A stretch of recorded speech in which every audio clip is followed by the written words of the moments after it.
Hello, my name is Marcus. I'm the compiler of a collection of therapy quotes entitled 1001 Windmills of the Mind, a collection of advanced self-help quotes taken from philosophical, psychodynamic, or the psychoanalytic perspective, which long ago, as I understand, is referred to by some, perhaps many, as philosophical medicine and narrative medicine.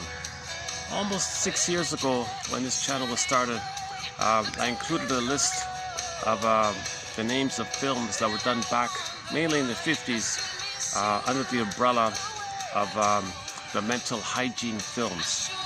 The Shrieks put out films for schools to give people self-awareness like that. So I compiled about the top 20, I thought, and we've added a couple. So in this video here, in the beginning, I want to add 2 more films like that. So I just discovered them. So they're usually like 20 minutes long, 30 minutes long, 10, sometimes 30, somewhere in there. Black and white, of course. And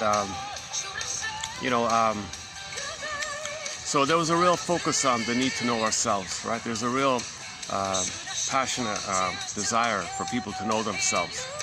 People didn't like the phrase mental hygiene. What do you mean mental hygiene? Well, hygienic, it's something you do regularly, like dental hygiene, emotional hygiene, spiritual hygiene. They mean it like that. People complain, and so let's call it mental health. Well, hang on, that's kind of static. You have it or don't have it. The hygienic idea it implies something ongoing. Like you every morning you write your notes about the dreams you had, what you remember on a piece of paper, and then notice the theme. Notice there's a recurring theme about your relationships, what you're trying to remember, what you're trying to notice, what your unconscious wants you to notice.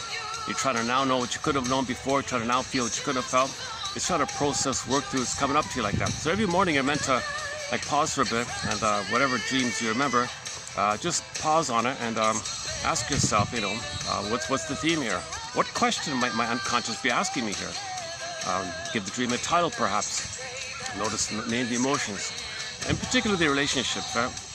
If it's simple wish fulfillment, well, you notice that your psychic structure of how you feel better, called so your fantasy wish fulfillment. So some scene was created to feel better like that. So there's a part of it where it just compensates, and there's a part of it where it's trying to make you more embodied and more feltly known to yourself. The unconscious is trying to communicate to us, right? The one who walks with us, not like us, who is us. Someone's living my life and nothing about him. Literature is a motif of the double character, the hidden self, the secret self, shadow self, etc. So this is a big part of us, a major part of us. It records our templates, our schemas, and our working models and imprints, which create blueprints that we go by, maps that we go by. And so if the baby lays down a problematic working model with the mother, and that's painful, that means it's going to recreate, hoping for a better past. Can be aware of this. Repetition compulsion is because there's pain with the original interaction, and then the nature is that we repeat and hope for a better past because that part of it is no time. So we have these recurring kind of themes in our dreams like that. So that'd be like a daily thing people would do. So that was considered emotional hygiene, spiritual hygiene, or mental psychic hygiene. They call it mental hygiene. So that phrase has been around a long time, and then it went out of favor, I guess. But anyways, they're good little films. So let's hold on a second. Why don't we just let's just jump into it then. I'm in a slightly awkward setup here, so let's see how we're gonna see how it goes here. Okay. So let's this is the There's one. So there's a 30-minute one called Emotionally Disturbed. This is in reference to a series. They had like 13. This channel in Chicago, a television station, they put it out themselves, a 13 series, little episodes on called Searchlights on Delinquency. So they were kind of focused on troubled teenagers kind of thing. So here's one of their episodes called Emotionally Disturbed. So I'm not going to play the whole thing there, but let me just focus on the highlight of it all. So let's just play this last maybe 5 minutes part, and that's sort of the summary of it, I think. Yeah, he's sort of the host, this guy. I never saw him before. He's sort of the organizer, host, and this narrator here. Think of him like Rod Serling kind of thing. And he brings people in to interview. It's well done. It's really well done, kind of thing. Okay, so this is so you're going to hear him talk about if the child came from an abusive home, father didn't want the son. Maybe a mother was clinging and turned to the son to comfort her. He had no guidance, no stability, he was never seen for who he was. He was scapegoated like that. So he felt rejected. He became a delinquent, of course, joined a gang and all this. So they interviewed this kid.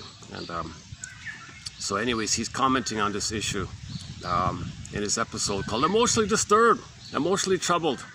Okay. Okay, hang on, so let's just play it then. Places or toward things. Let's recapitulate for just a moment here. Look again at these 143 delinquents of Dr. Healy and Dr. Bronner. 143 of them, and in 131 instances, emotional disturbances of one kind or another. 53 of them feeling rejected, insecure, and unloved. Again, 43 of them, where brothers and sisters are jealous and are in intense rivalry, one with the other. And as a result, again, welling up within them bitterness, feelings of injustice and antagonism that follows upon it. 45, thwarted, denied in expressing themselves, eager to find a stage on which to act their roles in life, but not available in their families, in their homes, or in the immediate neighborhoods about them. 62 of them feeling of inferiority or of inadequacy, personally found wanting, not just by others, but in their relationship to others, they take on that judgment and find themselves wanting. And 43 disturbed because of family disharmonies, families that are not families at all, families such as the young man in his memory reported to us. He spoke of mother, he spoke of father, he spoke of dad, terms that have connotations of affection, of security, of responsibility, and yet these terms for him referred actually to those sordid scenes that he described for us. And the scenes are not themselves the story, for they in turn create fantastic notions, fantasies, which become organizing principles of behavior. Fantasies. And in acting out this fantasy, he finds himself at odds with the world about him, a delinquent, at odds with the law. Emotionally disturbed, yes. Anxious, harassed. Okay, but that was the key I wanted to focus on. So, organizing principles. So these memories, these experiences that he had, okay, if things are wildly exaggerated, they become fantasies. These fantasies in his mind, based on the experiences, these fantasies become organizing principles. That's another way of saying psychic construct, internal working model, a map, a childhood map. So things are exaggerated, he felt rejected, he's enraged, mother's engulfing maybe, unseen. This becomes like a map. He applies that, he overlays that into the world.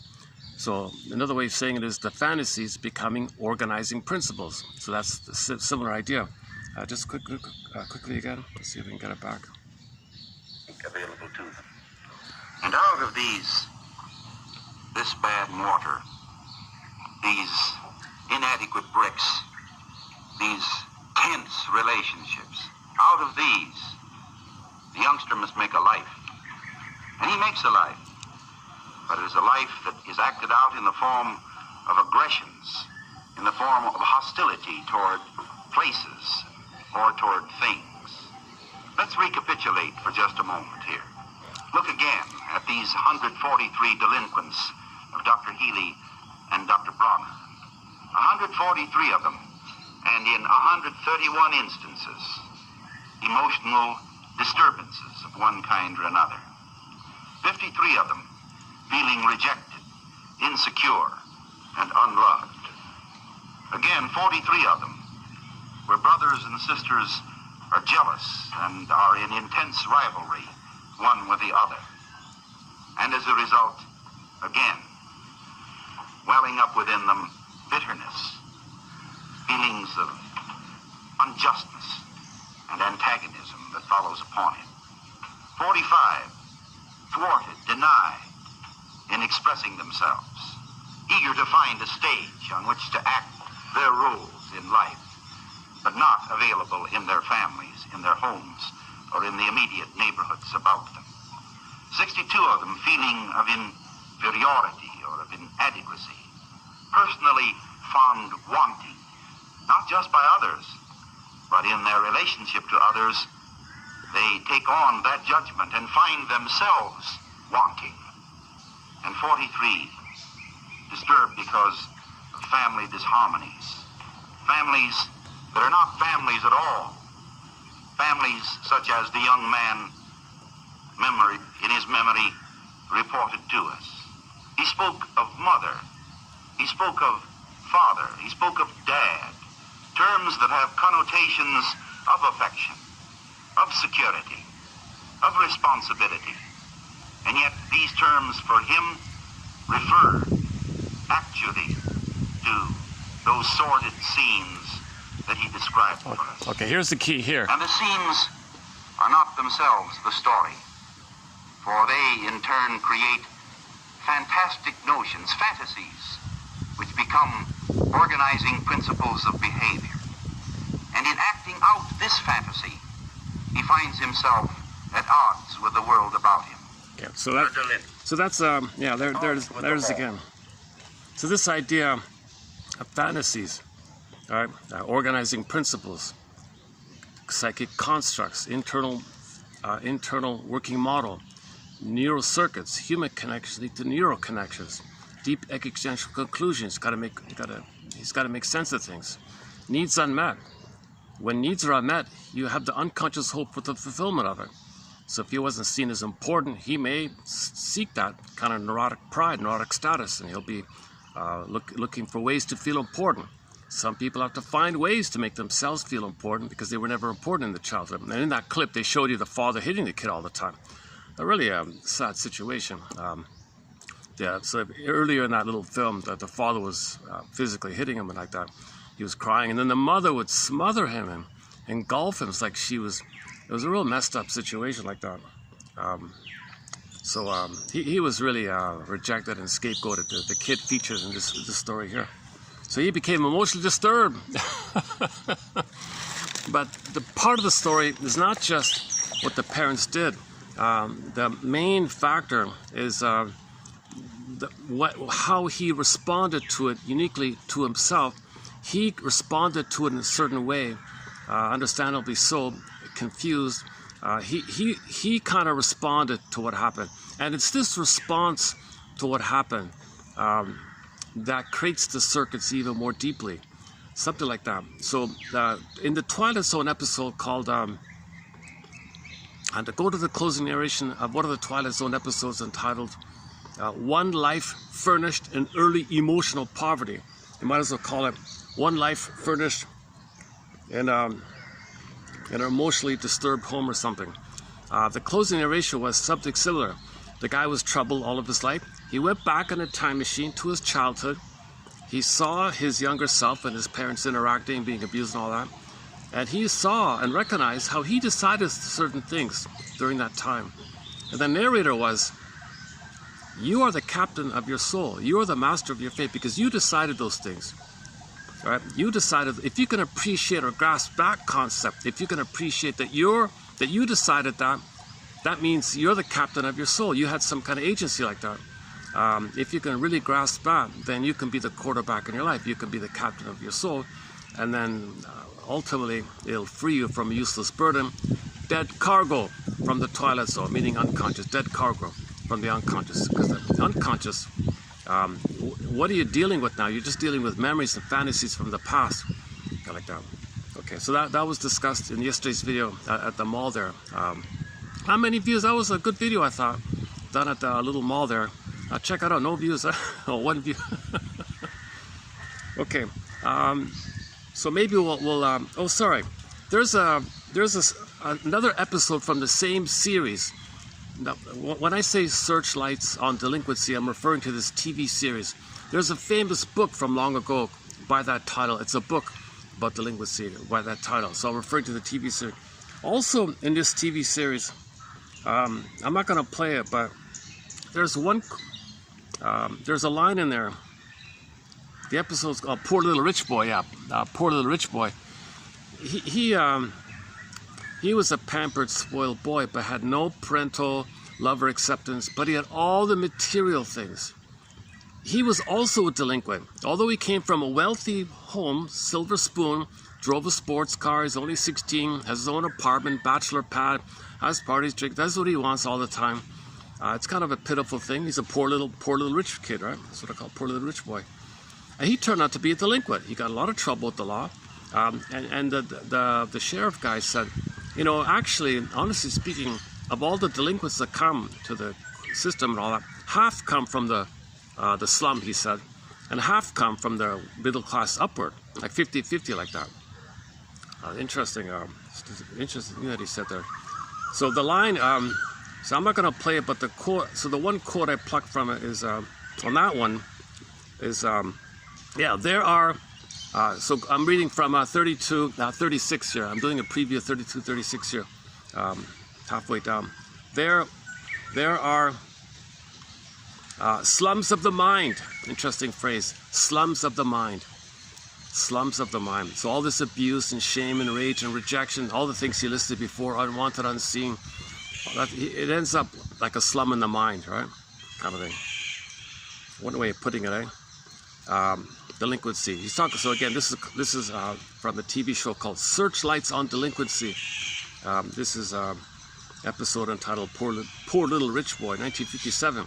There are slums of the mind just as surely as there are slums of the community, like physical slums. Right?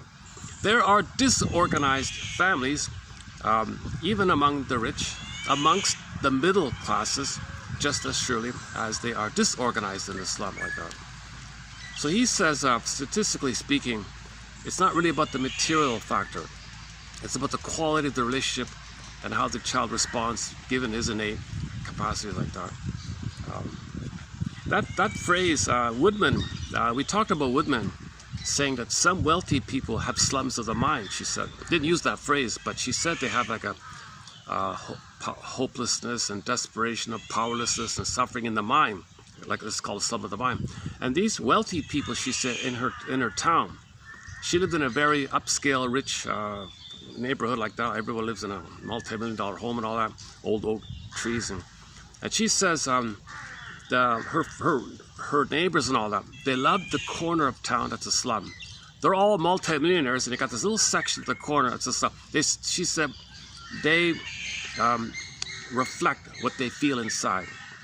So they like to see externalize what they don't want to admit about themselves. They don't want to admit the emotional poverty, emotional slum-like shame, helplessness, powerless, embarrassment, being hurt and wounded or traumatized, this whole mess. They don't want to admit the emotional thing in that area. So, but they want to see it expressed outwardly. Now, if they see it expressed outwardly, it gives them the benefit of not facing it with them because it's externalized, it's projected. You don't see it with them, so they want it. They feel better. It's repression, but they see it projected repression. It doesn't heal them. It just makes them unaware of it. B, they can have the fantasy that the people in the slum area, that's their mother digesting their rage and shame for them. And they're hoping in fantasy that mother will love them and back and recreate the oneness and pick up on development where a failure took place. The original setup was baby's nursing. The breast is the breast mother who soothes and metabolizes the baby's distress. Baby gets all the love, sense of his waste and anger, frustration. Mother gets it, replies. If this cycling, if this looping, if this interaction is positive, rhythm of safety, rhythm of bliss, attunement, entrainment, okay, a beautiful musical interaction between the baby and the mother. If that's failed, that's crashed, you see, then you're frozen there. Then they want to pick up on it. So these wealthy people set it up to allow for a slum in the area. Okay, that's them seeing their shame onto the breast mother and fantasizing the breast mother, i.e. the homeless people are going to digest, create the oneness, and give them the love that they should have got to resume. It doesn't work. It's nonsense. The homeless people aren't the mother in the nursery, but that's the nature of fantasies, because it's a state of timelessness. No one likes to talk like this. I'm the only one saying it so openly like this, right? I feel a little awkward to it.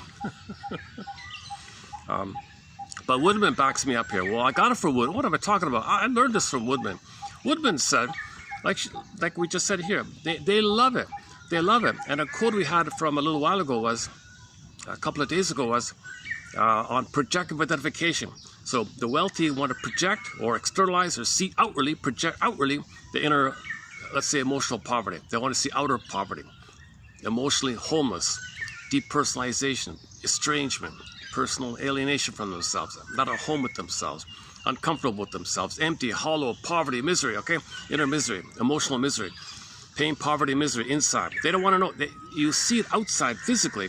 It's kind of like, it's like a picture of it. So their attention is outwardly, and it kind of distracts them from what's within. And it's the nature of projection. We project or create projections to know what's within. So the rich people, Woodman is saying, the wealthy people in that town should recognize that those people represent or symbolize how they feel. They never got it. They never understood it. So that's, and they would covertly allow that, like support it and be seen as good and all that. That's the story about the guy who destroyed a country, and there were people dying, but they gave him one little soup kitchen. They were seen as good, this kind of thing. So they were a little bit like that. Okay, so that's part one. So projective identification. Go to the quote by Rosso, Anna Rosso from Italy, posted a couple of days ago. Okay, so you see outwardly some expression of or symbol of what you don't want to know about yourself. It's a symbol to represent, to get your mind, to get your attention out. That has the activity of repressing. But projection deals with pain and anxiety. If you see it out, believe it's out, say it's out, externalize. No, not me, it's them. Projection. That has the activity of keeping it repressed. Okay. Now, the other point is with projective identification, you're invested and you want them to act it out. You want to coax them to be desperate now. You want them to show problems and conflicts now. You want that because that's how you feel with them. Now that goes back to the fantasy life of the nursing time when the baby was enraged and upset. Come on, mother, hold it for me. Pick up my signal. Understand my signal. Be one with me and soothe me. Okay, repetition compulsion. Come on, homeless people in the corner. Recognize it. Feel it. Feel what I feel. Be one with me and soothe me so I can have my identity. I never got my identity with my mother. You homeless people, I want my identity. Come on, recognize my anger. Be one with me. Soothe me. Calm me so I can have my identity. You see the nonsense of this thing? Okay, if the way I'm saying it sounds silly, go to the quote by Rosso. Anna Marie, was it Anna Marie Rosso? She surveys all the authors on projective dedication. Melanie Klein, of course, started it. Grotstein really adds it. Thomas Ogden and a few others add to it. It's a huge topic with the shrink community. They always talk about projective dedication, coaxing people to play a role about something about yourself, so you can reenact your repetition compulsion, resolve your trauma with your mother, get a better outcome, like we're saying here, like that. So there are slums of the mind. There are slums of the mind, just as surely as there are slums of the community. And it doesn't matter what kind of family. Okay, there are disorganized families, even among the rich, amongst the middle classes, surely as they are disorganized in the actual tenements, the slums and all that. Okay, and then the one before we just said, from the clip I showed, that was Poor Little Rich Boy. So the one we showed a minute ago was the scenes. Okay, so he talks about the sordid scenes. I didn't want to show it, father hitting the kid and all that kind of stuff and ignoring him. The father had a violent hatred towards his son or something. It's irrational why a man would discharge all of his rage and scapegoat his own son. That man's a psychotic that behave like that. So that no wonder the son is most disturbed, basically. Okay, the scenes of his family life, this dysfunctional family life, that's not really the story. That's what the guy said, right? The scenes are not themselves the stories. For these stories in turn create fantastic notions. Okay, they create wild, exaggerated babies. Baby has no reality, right? Baby can't know the reality, so he's trying to figure things out, so he's exaggerating. So that's kind of like that, right? Like why babies exaggerate things? Well, they're helpless, they're powerless. For example, the poor little baby nursing with the mother, from the baby's point of view, look how many times bigger the mother is to the baby. For the baby's eyes, if you can imagine how the baby might perceive their mother, Berger refers to the mother as the giantess in the nursery. This giant, giantess. A little exaggerated. So, and the baby's enraged, thinks that monster's enraged. It's in his mind, a monster attacking him, called monsters of the id. Fantastical thing. And these fantasies are affecting you. They can lead to prejudice. Something unknown to you, original unknown, they're threatening. No, your anger at your mother, which is like a monster now attacking you, being Pavlovian, someone with a different language, you are triggered with them, project it out, and believe that someone who you don't know, you're apt to be down on what you're not up on. So something unknown to you, a different language, I'd say, that's going to trigger being Pavlovian, your original anger. Oh, here's our buddy. All right. Last time I was here, he's sort of, are we getting him? I think this guy lives here. Last time we were here, we saw this little bird, cute little bird here. Are we getting him? I don't know if I'm getting him. I don't know if you can see it, but, oh, there he is. Yeah, okay. We might see some turtles over there.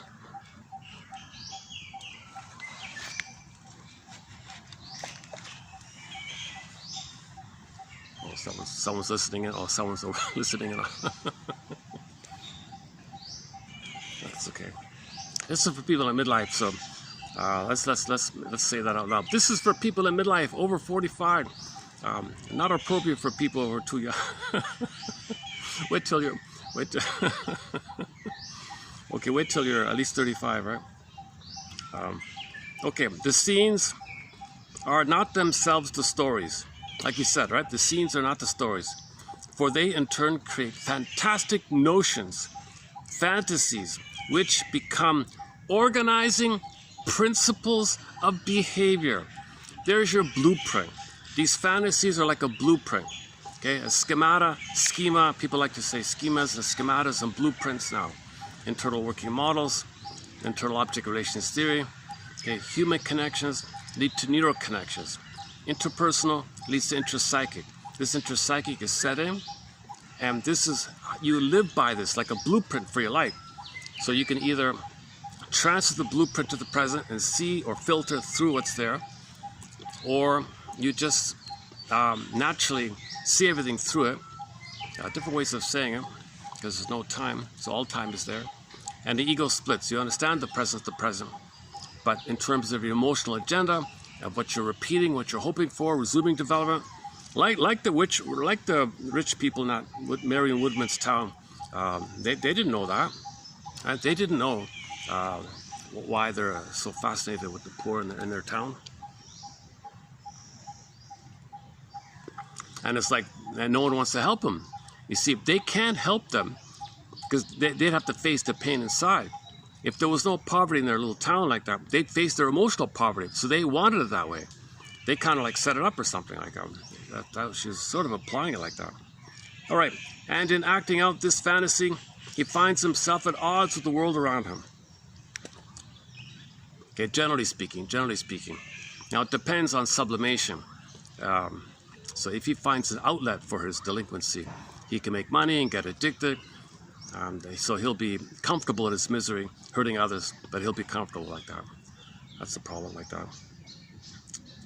Okay, the other clip I want to play is from another TV series from the mental hygiene movement, from the San Francisco local television show. They had a series as well by a guy named Mortimer. Mortimer J. Adler. So I'll just play one clip of it. On emotions. The program's called The Big Ideas. The Big Ideas. So let me just play one little bit of it. Okay, now disclaimer. This what he says here is triggering for some people, I'm sure. But he says the following. Well, first of all, emotions. People say energy and emotion. He calls it body commotion, or body commotion, commotions, or movements, movement, emotion, motion, commotion. Come on, do the locomotion, motion. Emotions are motions in the body, or commotions in the body. Bodily commotions are emotions. Emotions are in the body. So keep that in mind, that emotions are in the body. If you can entertain that belief for a moment, or rather preserve it, put it that way, or just keep it in mind. Okay, he says here, dear television viewing audience, let's say something. Let me tell you the facts. He likes to use the word facts. Here are the facts. Only men and animal can suffer emotions. Got it, audience? He's a tough kind of, sort of a little intense, serious kind of guy, but that's okay. Only men. I wonder if he's related to the famous Adler. I don't know if it's the same. I'll look it up later.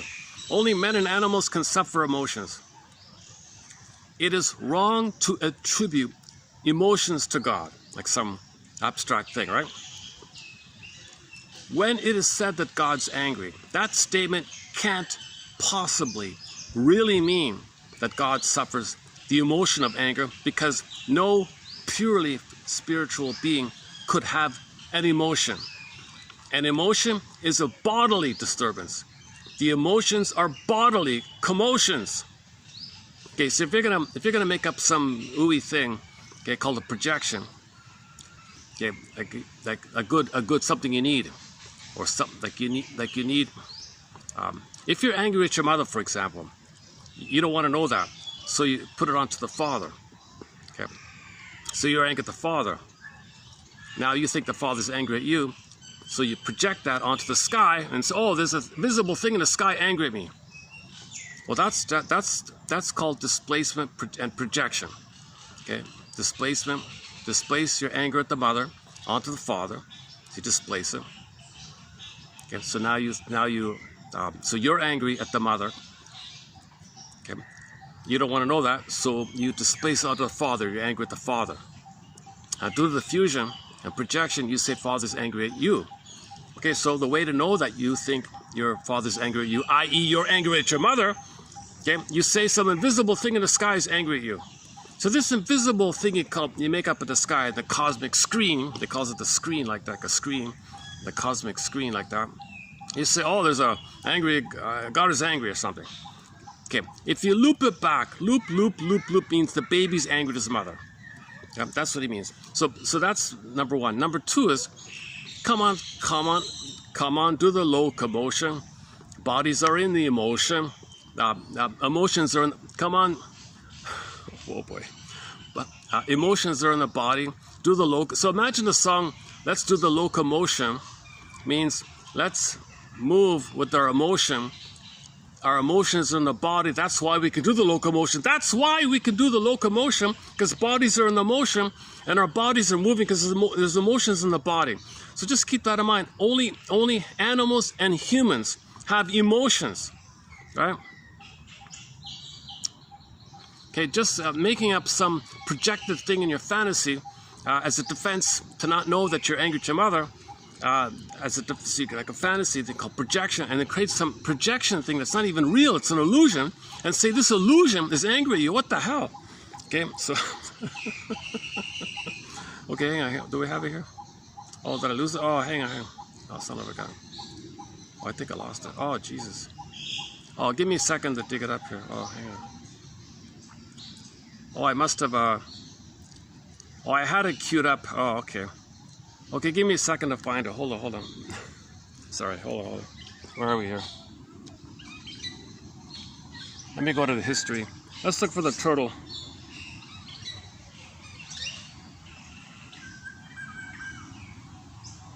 Oh, it doesn't show up here.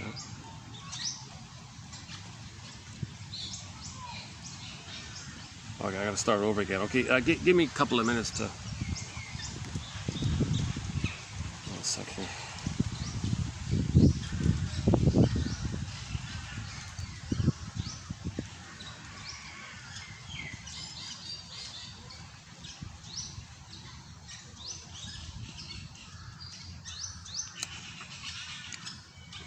Okay, it's a TV series called National Educational Television out of San Francisco, 1957.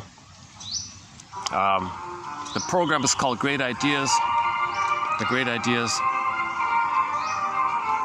Nice music. There's your host, Mortimer.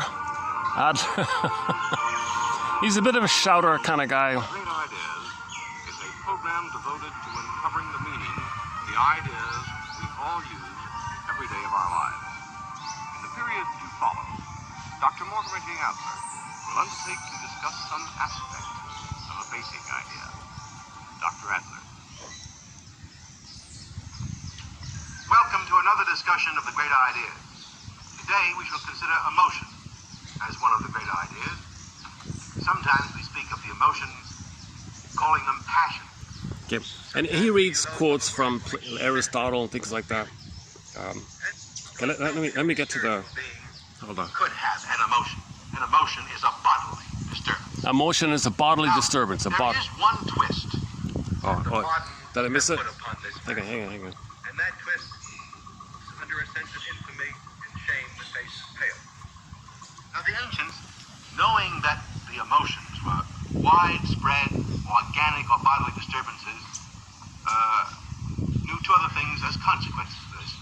One of the reasons why the word passion is used as a synonym for emotion is because the word passion signifies the very opposite of action.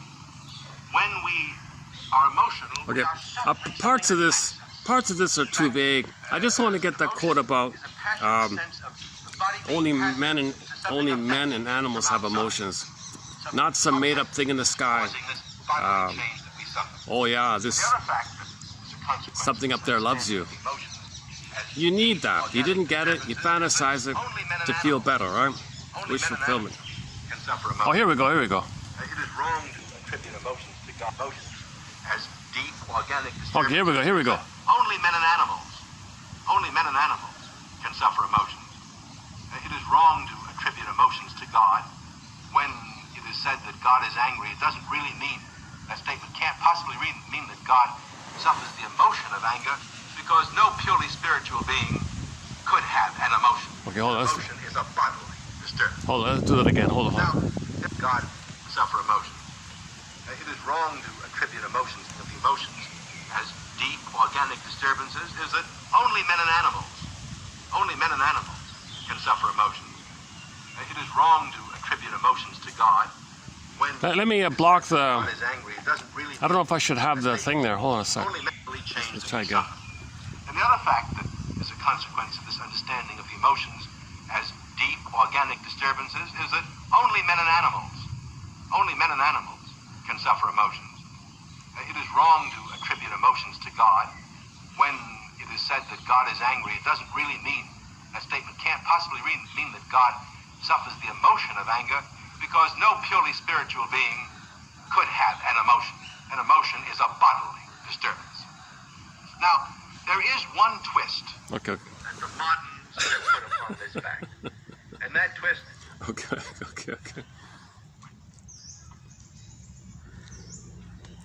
He's a little outdated.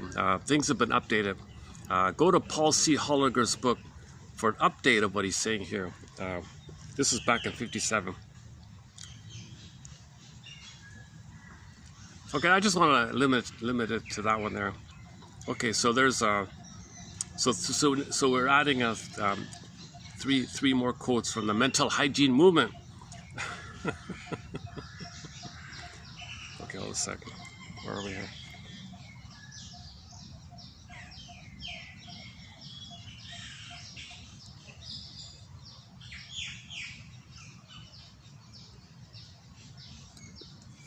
Yeah, only men and animals can suffer emotions. It's wrong to attribute emotions to some construct you create. When it is said that this made-up thing is angry, that statement can't possibly mean that this made-up thing suffers the emotion of anger, because no purely dreamy thing you make up, idea you make up, or picture you make up could have an emotion. It's like looking at a paint. It's like looking at a painting. It's like looking at a painting and saying that the woman in the painting hates you or loves you or something. That's a projection. The painting, the ink on the canvas does not have a. This is only live human, only animating live bodies, energy and emotion, commotion. Do the motion, commotion. He calls it what do you call it again? Like passion. It's with him. Yeah. So a painting is not going to have a passion. It's not going to have an emotion. All right. An emotion is a bodily disturbance. He doesn't mean negative. He's using the word neutral. A bodily effect, like a bodily disturbance. That's the wrong choice of word, but back then, I guess it meant more neutrally. The emotions are bodily commotions.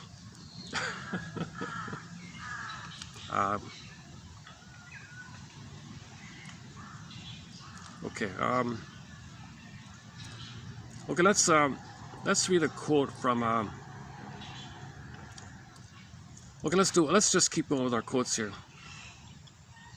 Every oops, what was that?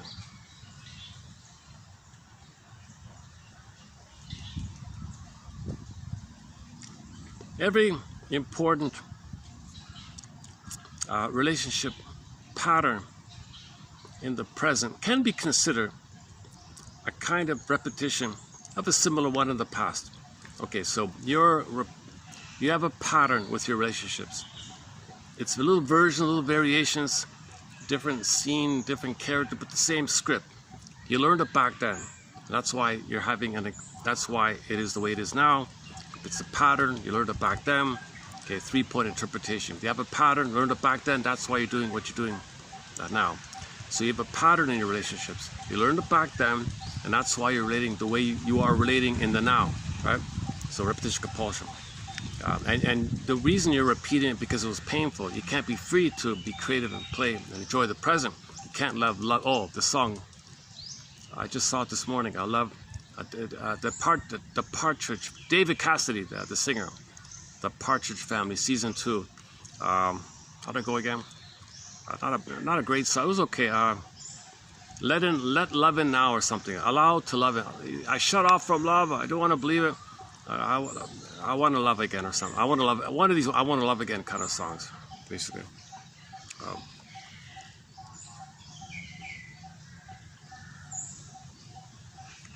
Okay, so so when the relationship is painful, let's say he detaches. Right? In the original relationship, he dealt by detaching.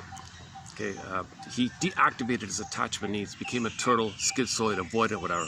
So he's not emotionally connecting. He relates to people, but he's not emotionally their kind. You feel like a constant tourist around him, famous with people with narcissism and other people like that. Okay, so that's a repetition, that's pain. So you relate all the time like that, hoping that magically your mother will change her ways. A magical time machine will appear, mother will say, I'm sorry. She feels badly, she noticed the effects, she thanks you for showing her a mistake, and she's gonna come on, right? So the baby and the mother interacted. Maybe he shuts down inside and withdraws emotionally. So when he relates, withdraws, relates, withdraws, relates, withdraws. That's a pattern. Learned it back then, that's why he's doing it again. So, and that's the nature of pain and repetition compulsion. You do it in this kind of twisted thing where in part you're trying to remember what happened. In part, you don't want to remember what happened. In part, you're in pain with the fantasy that it'll somehow change and get a better outcome. So that's why that's the theory about repetition compulsion. Every important relationship pattern in the present can be considered a distorted repetition of a similar one in the past. The neurotic client's problem is inseparably bound up with his past fantasy life, memories, let's say, script. Okay. Because the past is less contaminated by reality and more subject to the pressure and distorting effects of the unconscious fantasies of the client. It is more important for our understanding of the client's fantasies. It is more important for our understanding of the client's fantasies and the symptoms that represent them in the present. Okay, so this is a little point here, right? So because the past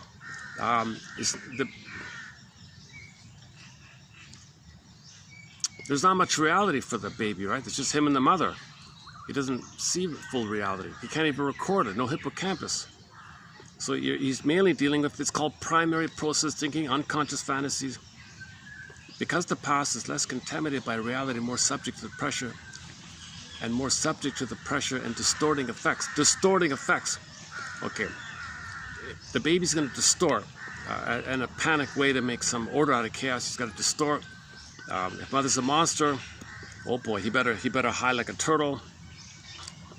In the avoidant attachment style, that's a fantasy thing. The fantasy is mother's a monster. It's not real, but it's a fantasy. Baby can't record the mother as an actual mother. Baby records some wild fantasy in his relationship. So let's look at that, he says here. Because the past is easier to understand, the client is encouraged to reassociate. Say what comes to mind. This is best accomplished by picking up such cue words as, well, sometime, okay, so when the client says, yeah, that's always like that. Oh, she always did that. Well, such kind of words refer to a pattern of behavior over the years with roots in the past. When they are not forthcoming, they can be created by suggesting a generalization concerning a series of specific details. If this is accepted, an inquiry can be made about the origin of the pattern of behavior. Once a client has been returned to the past, an attempt is made to keep him there and enlarge his memories. Okay, so you want him to remember. You free associate this, I'm reminded of this, oh, that reminds me of that. Yeah, and that reminds me of that. And then he goes deeper and deeper. And then you want to naturally with the safety of his support, you'll feel the strength to now know and now feel what you couldn't back then. The client's emotional state determines not only the present verbal material, but also usually determines the amount and the type of memory recall. This means that the recalled past will usually have obvious connections with the material concerning the present. Okay, just a general, yeah, okay, that's just a one way of. We have a lot of excellent quotes on repetition compulsion. That's maybe not the clearest one by Mr. Murphy here, but we get the idea, right? So you want to free associate. You tell your story, say what comes to mind, and that's the image of the dwarves in Snow White. They're mining up unconscious gems. Bring it up like that. So you want to mine it up. So the idea of free association, every time you freely say something, accept it and pause and see what else pops up. Okay, good. You're mining up. Like the Fisher person, mining up the rampions that are the radishes, sorry, the carrots, the radishes, the Rapunzels, the rampions, like in the fairy tale. That means ground under, pull it up. So like a fish, like a gem, mining. So the metaphor means unconscious, dark, unknown, repressed, unknown. We don't know. It's dark. We don't see shadow. We don't remember. When you bring it up to the light of consciousness, that's your ego. You're aware. Oh, I'm aware of it now. Okay, now when you're aware of it, it's a basket. You can synthesize, digest, process, understand, accept.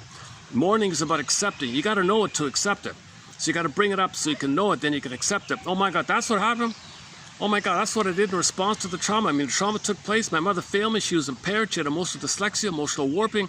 She had MPD, BPD, wasn't available. And she, was similar to these mothers in all these films.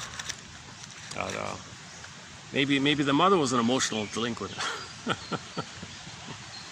So you got to get the reality like that. Oops, all of a sudden.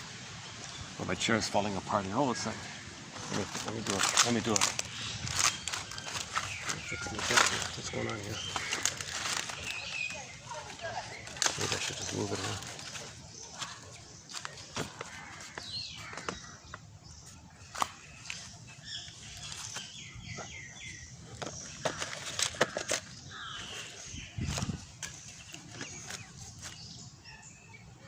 Problem is, it's kind of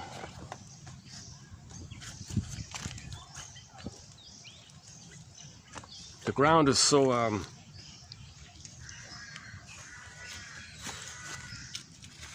if I'm going to do this, I'm going to need to make an adjustment here. Hold on a second. Let's play a song while I get reset up here. Hold on a second.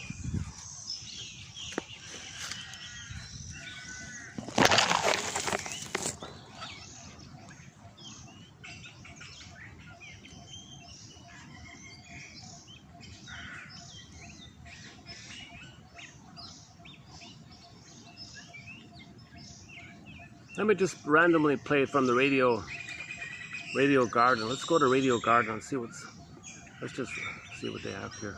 Radio Garden. Radio Garden. Let's go to that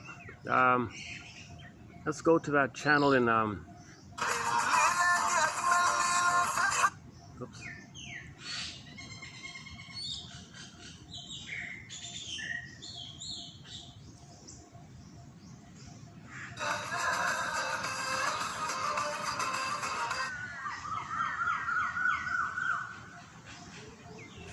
This one here, Lubumbashi.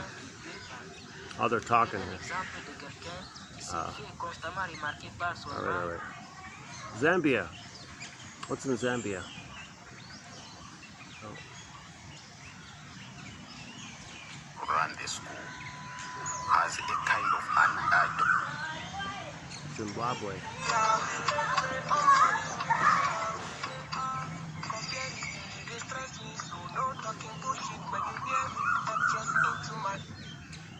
Oh, let's scrap that idea.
ama alıştım yer cilvene, alıştım yer cilvene. Now let's try this.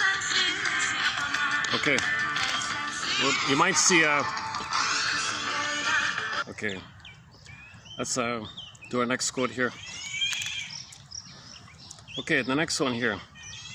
Traumatic experiences bring forth compulsive repetition in an attempt to have a better outcome for the past. This is not, you're not learning really. Okay, there's a difference between learning theory where you're trying something, you get a little bit by bit, you learn something. You're not learning anything, really. It's not about learning. It's about you're in pain, you want a better past. Pain, better past. Pain, I want a better, I want this love. You're in pain and you want a better past. You're not learning anything. So a little different like that. You can have 20 lifetimes eating cookies, hoping the cookie could be mother's love in the past. You're not learning anything, right? At the same time, you're meant to learn the nature that repetition compulsion is about trauma. Trauma and repetition compulsion are synonymous, says Paul Levy-Russell, one of our key authors on this topic. Traumatic experiences bring forth compulsive repetition. This is not about learning. So this is about something that's blocking you. You're fixated there.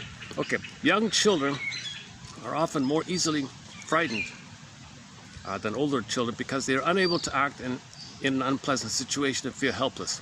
Yeah, so babies are helpless, so they're going to be more pained like that. All right. Sometimes they're not afraid because they don't understand the danger. Oh, sometimes they're not afraid. Oh, if you look at a baby, he appears unafraid. Well, that's because they don't understand it. Okay. They are more likely to misunderstand what they see or hear. Okay, so babies are confused, right? Understanding what the child is compulsively repeating. Understanding what the child is compulsively repeating, either in everyday activities and behavior or in dramatic play. So a lot of people focus on children's play. Are they doing some harmful thing again and again? Will be the basis upon which clarification and reassurance can be given. So the child's going to communicate his trauma in his play somehow, right?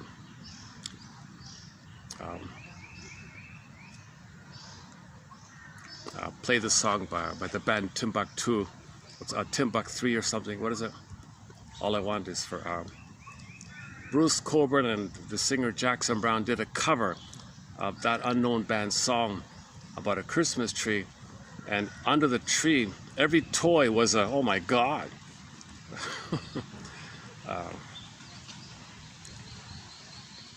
Okay, so something aggressive and violent and all that. Yeah, there's another association of religion being a tool or front for the pillage and the plunder, right? So let's not go there this time around. Okay. Okay, where are we? Okay, for example, one boy's his difficulty in learning. Okay, so one child had a difficulty in learning in school. Okay, so one kid's he was struggling in school in terms of learning, not because of intelligence, nothing to do with that, but he was addicted to. Oh, this is an older kid. I see. This is an older kid. Okay, so some maybe high school kid or something wasn't learning because he developed an addiction to detective stories. He had a compulsion to read these crime stories. He had them with him always, at home, at school, and read them instead of studying. Instead of doing his homework, he'd read these things. When he tried to study, he could think only about the stories. When he finished one, he seized upon the next, with which he was always provided. He behaved like an addict who was afraid of going to pieces without his accustomed thing there. They were very inexpensive drugstore kind of stories of the most sensational type. Many forbidden to public sale, but nevertheless always obtainable by those who wanted them. I guess, I see. So he really read the trashiest kind of violent films, I guess, stories. So he's not going to learn because he's addicted to this. He's addicted to something that reflects his trauma. So his trauma is reflected in these violent, gruesome stories, I guess. So he's not learning that way. So the trauma is preventing him from developing. So just as this high school kid is not going to do his high school studies because he's addicted with some painful thing reflected in reading these violent detective stories or whatever, he's not going to go forward. Well, just like the kid might have a similar fear at home, goes to school. That's a further distress. He spaces out because he doesn't have any memories of safety to refer to in himself, to go to school with. It's like a double shock at home, shock with the school environment. So he spaces out kind of. He's not learning like that. That's the school shock theory. This kid's version of it is the high school theory, right? So he's not going to graduate or get good grades in class because he's obsessed with these stories. Now, what are these kind of stories? Okay, they reflect his trauma, how he feels, all this seeking justice idea. He can identify with the aggressor, he can identify with the victim, he can flip it back and forth because he identified with the aggressor, he can identify with the victim. He's caught up in this mess, this symbiotic mess of who he is. Is he the victim? Is he the aggressor, maybe? Plus, it's all externalized. It's an attempt to not feel guilty because the character in the play is guilty. Now, he's not guilty, so he can externalize his feeling of guilt if the character is guilty. Now, the character is looking for justice. He hopes he can find justice. Or maybe he identifies with the aggressor to get revenge on what happened to him. So now he's in this messed up thing where he's the aggressor because he crossed over. Now he feels guilty. He plays himself, and he's messed up like this. He's all this chemistry going on like that. So he's not...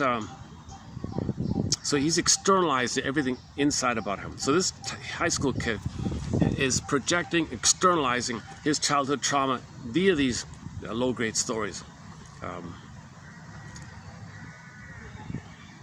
So repetition compulsion. I want a better outcome. I want a happy past. I want a happy childhood. I want a happy childhood. He's stuck in this. He's not interpreting it. You see, he's supposed to interpret these things. And Bergler, by the way, Bergler says a lot of people who are these kind of addicts, like this kid here, it's a defense against their trauma. So this kid is in defense mode against the trauma, although it's an opportunity for them to recognize the trauma, but no one's making them aware that these low-grade stories are a reflection of his trauma, maybe. Yeah, we had a quote about that. Berger said one person was obsessed with detective stories, crime stories, because A, he doesn't feel like guilty. Remember, most babies feel guilty. So there's somebody in the story is guilty. They're not guilty, they're guilty. Ha ha, they're guilty. No, I mean, no, you feel guilty, but it's wrong. You're not guilty. But you believe you're guilty. All babies believe they're guilty. All babies feel like quote-unquote criminals, because if the mother doesn't meet their baby's needs, he thinks he's defective. That means he did something wrong. Not that did I do something wrong? You don't want me. I'm guilty. I did something wrong. He's in pain. Are you punishing me too because I'm defective? Shame and guilt. So babies put it upon themselves that they're guilty because mother must be seen as all good. Hey, pigeon.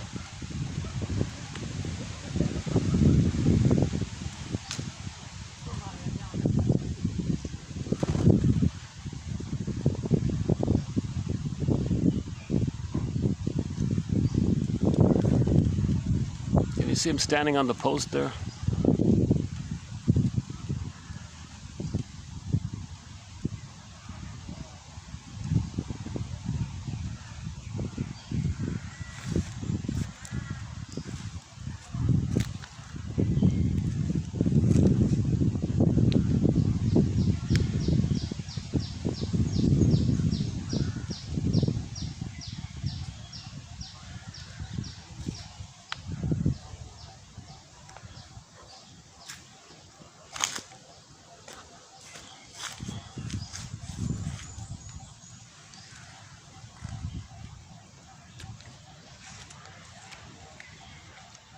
Okay, if you're taking a portable chair and the ground is all soggy and muddy, find some of the leaves, the dry leaves, but you can make like a temporary mat or something.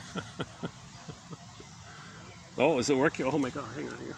Oh, it's holding up. Okay. My second time here. The first time I was here, I had such a nice time. I was looking forward to, I even thought about it. I want to come back here. I'm not really in the most refreshed, upbeat mode like I was before, but it's still nice to be out here. All this greenery, it's just nice to be, all this lush greenery all around. It's great, eh? Nice old trees.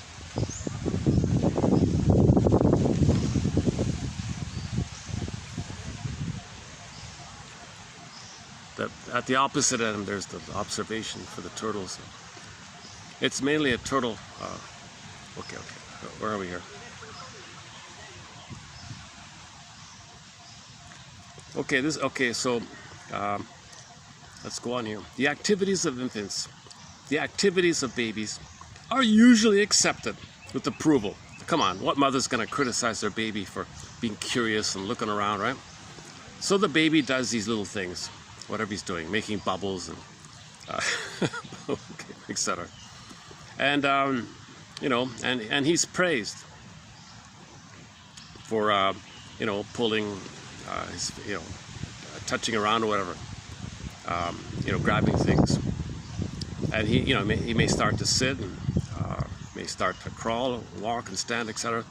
Whatever he does is appreciated as progress. So mothers normally should ideally have that common sense. He's progressing, he's learning, all right. That's great, I love it. We love it, right? This period is truly the child's paradise. The child can do what he wants, right? The world is his oyster, kind of thing, as it should be. All the mother's got to do is gently distract him to prevent any kind of danger. Just distract him like that, but keep his interest. Maintain his interest. Celebrate is not great. Look at you is not great. Yes. If he's something dangerous, just distract him harmlessly.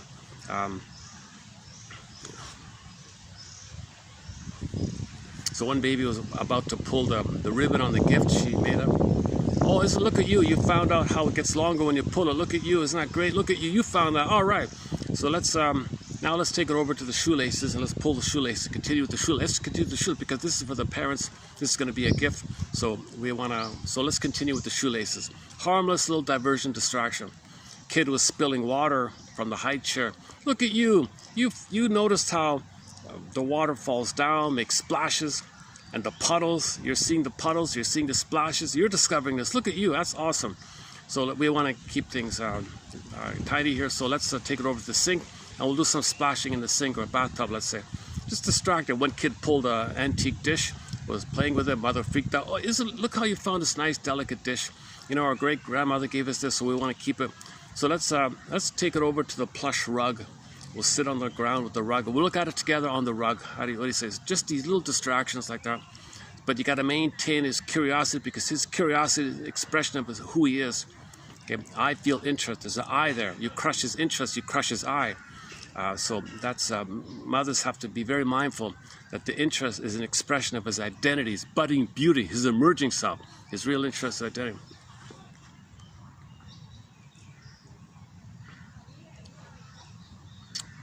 Oh, let's let these people pass here. Oh, this is the time when things get busy, right? It's 4 o'clock here. What is it? Yeah, it's 4 o'clock here. Okay, from now on, it's going to start getting busier. Okay, but the other side is packed, so this is today's a Sunday here. Okay. The activities of babies are usually accepted with approval. Okay. This period is truly the child's paradise. As he grows older and stronger, more skillful and able to move about on his own, he meets with disapproval from his surroundings. Just when this happens depends on the individual and cultural factors, but happen it must. So not to the point where he loses his interest. He'll accept the limitations if you keep his interest. The amount of anger expressed by the adult's words, actions, or facial expressions makes the child aware that his action is naughty. Then he feels shame, if that's the case. Parents don't say, I don't like what you're doing. I love who you are. I don't like what you're doing. Baby thinks, you don't like what I'm doing. That means you don't like who I am. Babies can't distinguish between his doing and his being. parents don't make the distinction. They just say, don't do that, that's naughty. I'm naughty. Oh, no, the thing you're doing is naughty. You're good. You're all right. The thing you're doing is naughty. You're not naughty. I didn't say you're naughty. But you didn't say that to me, Mother. You just said to me, that's naughty. I assumed that meant you meant that. I just assumed that you were saying I'm naughty. No, baby, I didn't say that. But Mother, don't you understand? I don't know that. If you say that's naughty, I think I'm naughty. Come on, you got to spell that out for me. Make it clear for me. Don't be lazy.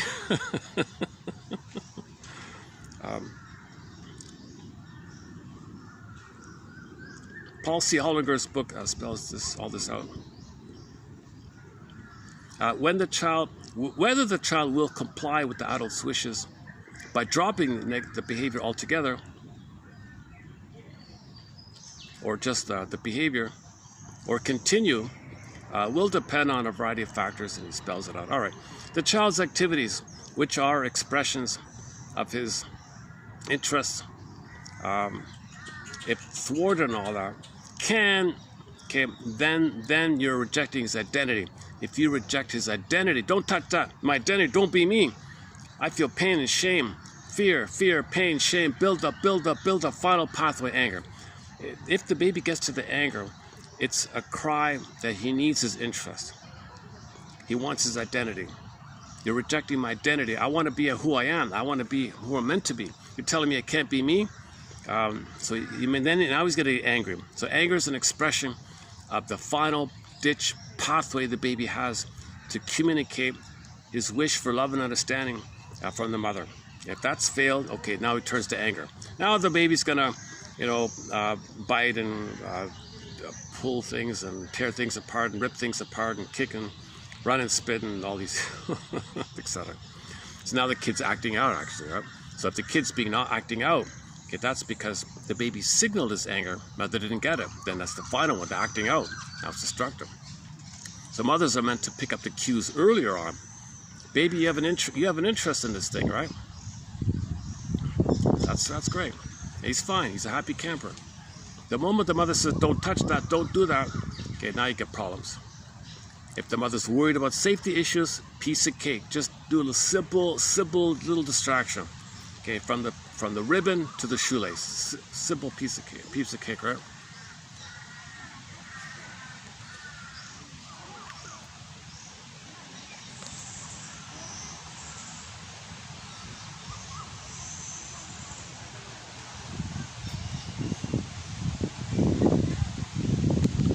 Oh, great! A breeze is coming in. All right.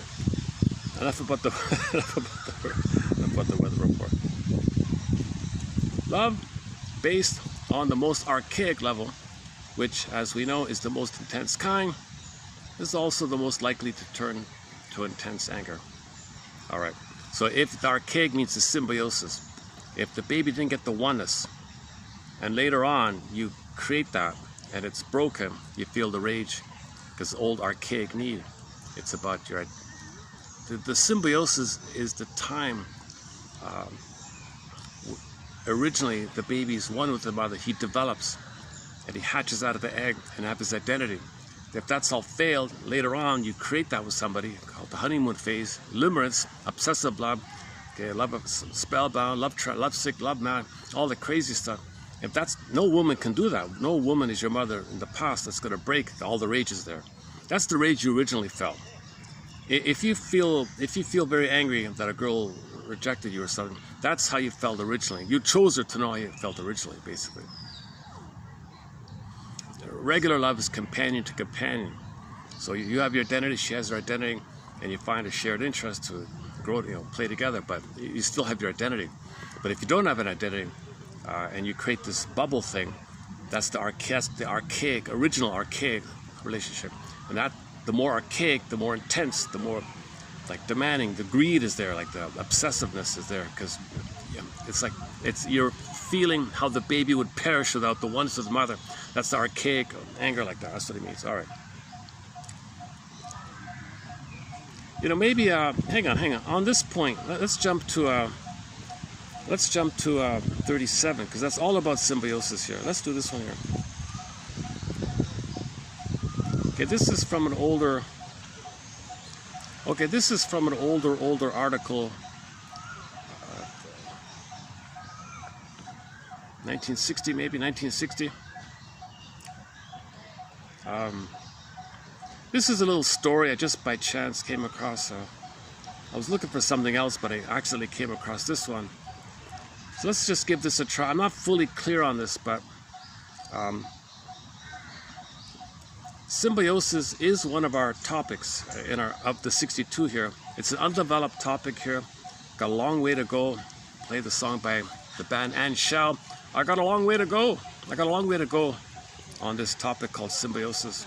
Mother-infant dual unity, participation mystique, unia mystica, Gardivina Shambhala Shangri-La Nirvana Para. This oneness, this blissful oneness, no time, space. Okay, our linked song for this is Love High, Love Me by Melanie Thornton, the music video where the couples are floating, they hold hands and they're floating. That woman, Miss Lang's song, Katie Lang's song, constant yearning and craving and longing for the oneness. Attachment, hunger, attachment, striving, attachment, craving.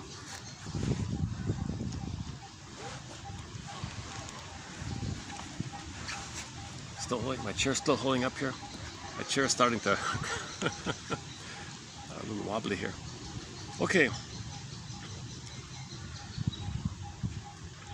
Okay, this is maybe you can help me out here because I'm not really clear on this 100%. I get the general idea, but I feel like I'm missing something here. So I want to read through this, see if I can get it by the end here. So here's a woman who, when the girl was a little daughter baby, right, with her mother, it turned out the mother used the daughter and needed the daughter to stabilize her. The mother was parentifying the daughter as a symbolic mother for her because she never got oneness with her mother. I made you to find me, baby. You mother me, nurse me, so I don't feel alone. I want to feel one with you. I'm not a symbiotic object for you. You're the symbiotic object for me. You're the self object for me. You're the breast mother for me. I can't be the mother for you. You're the mother for me. This put a huge pressure on the child where the child thought, I got to do all this work, all this labor, and maybe one day, I'll get mother's love. So she had this as an imprint. Right? Okay, now, when she was older and all that, she didn't know what she liked or wanted. So she did all these suffering kind of jobs because she was suffering as a baby with the mother. Right? So she was still with that imprint. She was suffering with the mother, so she lived her life with these suffering kind of menial kind of jobs, right? Thankless jobs. And part of this whole issue, she couldn't develop to know her interests. Part of knowing your interests is thinking for yourself. She said, I can't think for myself. Give me a menial job and they tell me what to do and I do what they want. And that fits in the belief that the mother gave her. If you want my love, you got to serve me and maybe I'll love you. That's what the baby thought.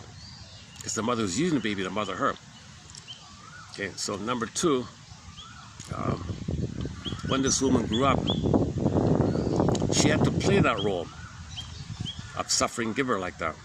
And if somebody offered help or something, whoa, that triggers the mother, no way. So she couldn't accept any kind of help because that would trigger the mother. So she rejected help. She hated anybody asking for help. She was at an office or something. Somebody asked her for little things, she had contempt, get away. You know, she has a real triggered reaction if anybody asks her for any little kind of help, because that triggers the mother being engulfing and possessive. Remember, these fantasies are alive. They're, like he said, organizing principles for behavior. Her fantasies become organizing indicators of her behavior like that.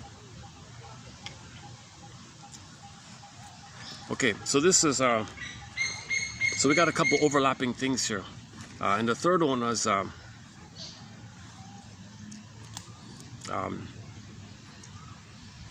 Let's just read it here. Okay, it's a longer quote. Okay, here we go. So this woman couldn't accept help from anybody. She hated the idea of accepting help from anyone, and derogated those who sought it. So felt contempt or shame, or she belittled or mocked people who ask for help. You're asking for help? Oh, I hate you. You're so disgusting. Right? She hated the idea. Oh, no, sorry. Oh, hang on. She hated the idea of accepting help from anyone and hated those who saw it. Oh, she can't accept help, and she hates those who look for help. So this idea, somehow this service idea on her end, she rejects it and she hates it when she sees it. Oh, look at that.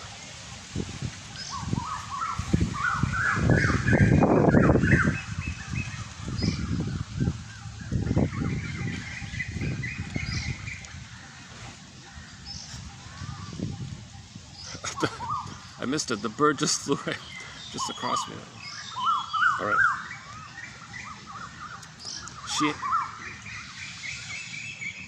Even the concept of charity and the need for help and learning to think for herself.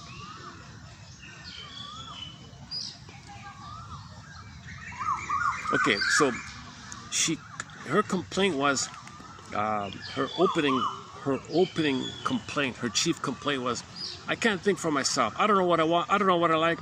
I can't think for myself. What do I want? What do I like? Okay. Now that ability to express your interest and know what you like is a developmental outcome when the baby's wanted the mother and feels safe to allow his interest. Remember, the mother's crushing the baby's initiative because she's using the baby to comfort her. So she has no chance to have any interest or curiosity. Okay, one of life's little switches. Okay, that's a line from the TV show Celebrity Playhouse episode The Fleeting Years. Yeah, this really spoiled, poor little rich girl scenario. She was born with a silver spoon.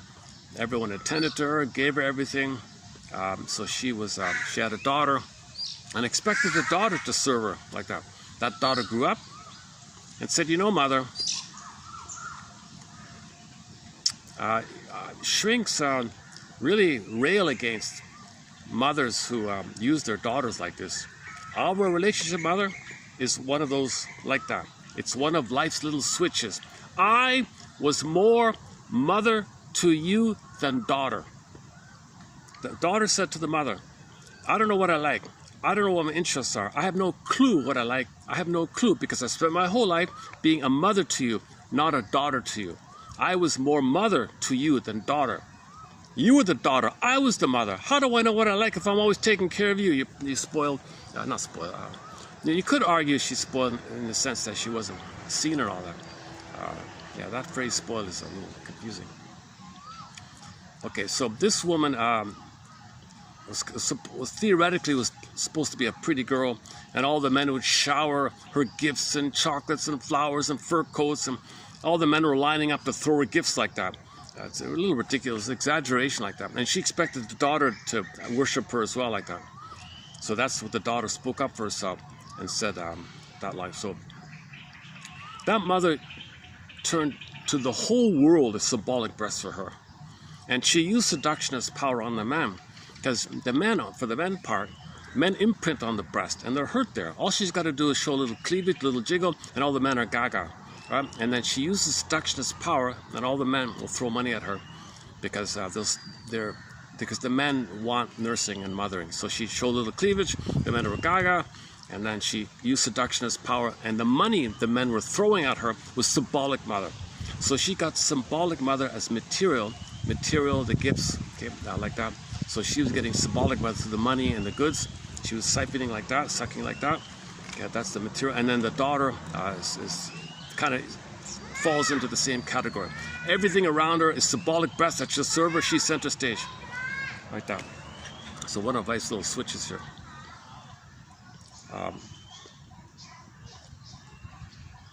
Okay, so in normal development, so like that woman. Oh, hold on a sec.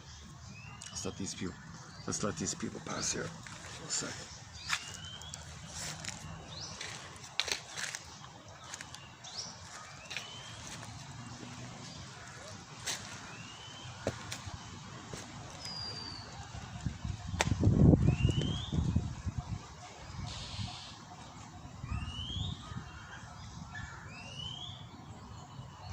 Oh, we found a turtle. All right.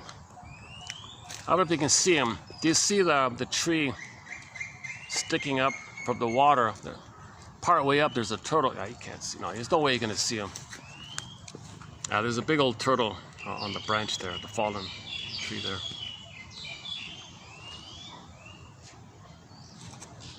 Can I go back? All right, let's go back.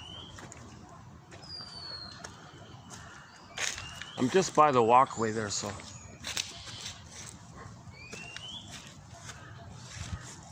If I turn it around, then you see them in the back, right? I try not to get people on camera. What if I move it? All right, okay, it's not too busy. All right, all right.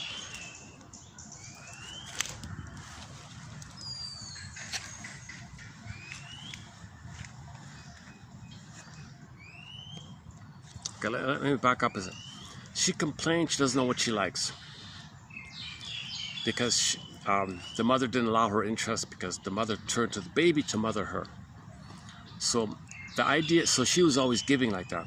So anything in life about giving, charity, asking for help, receiving help, anything in that kind of area where it's you're serving or giving and somebody's asking, you're supposed to give, somebody offers, they're giving, that means they're like the mother, demanding, or they're supposed to give again. If they're giving, she's giving. This whole mess, she's got a real complex, a real mess about anything about people asking for help, receiving help, even the charity world area, anything like that, she's all triggered by it. And this is all source point to the mother turning to the child to mother her. So she was filled with giving. She hated it. Don't ask me to give. No way, I can't do that anymore. I did it for how many years? I got a whole schema in my mind. I'm in pain. This is very painful. I spent all my formative years giving. Don't ask me to give. Oh, yeah, so you ask anything? No way. So she had contempt. Somebody offer. Oh, you want to offer me?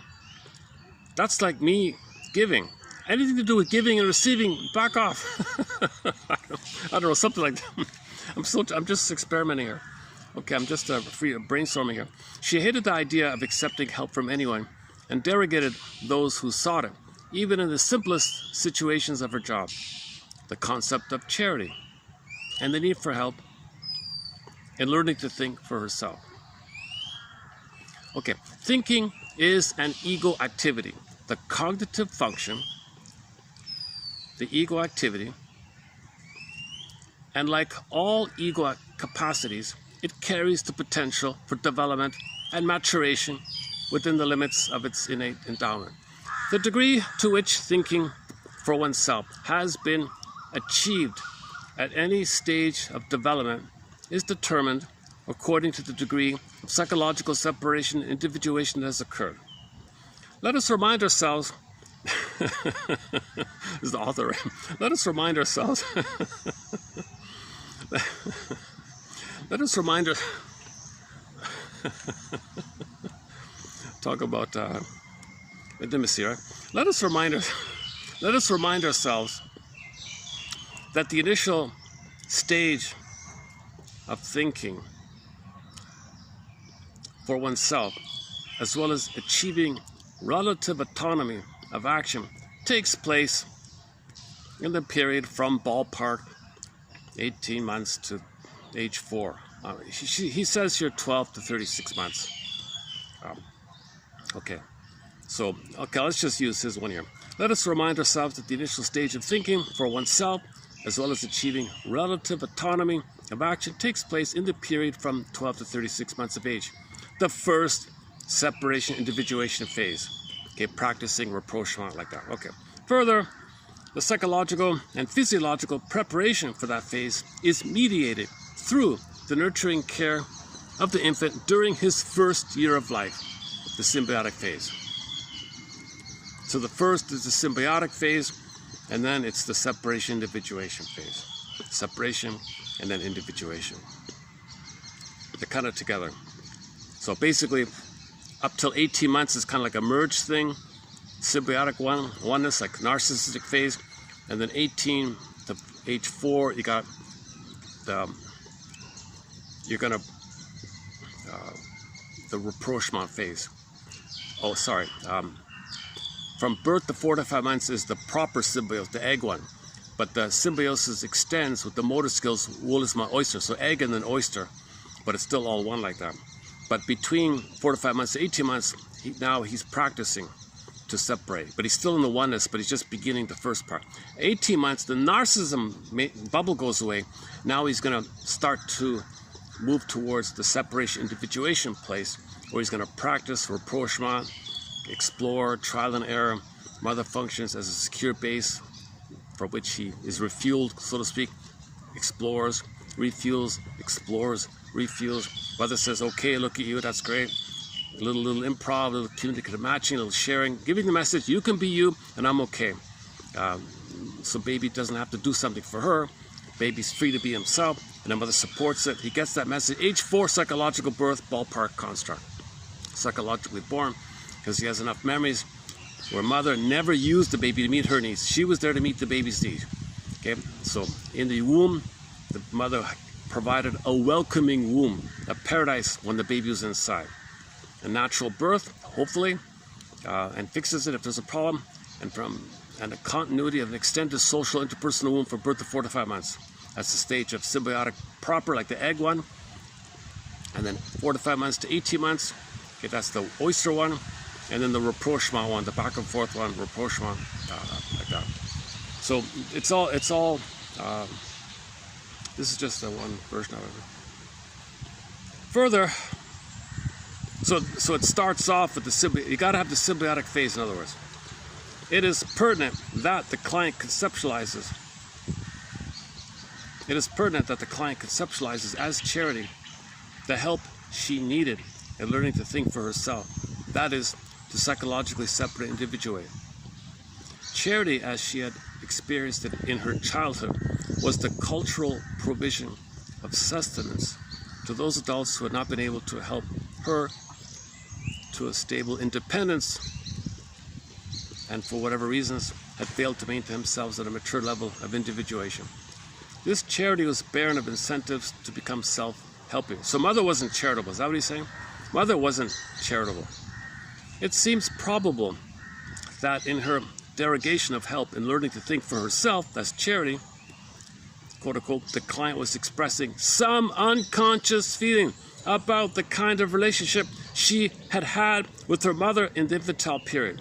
Okay, so all this anger about Charity giving, receiving help, asking for help, Charity, meaning mother wasn't charitable to her, it all traces back to all the rage about what the mother did, right? The client describes with both shame and anger her self-image as a working person.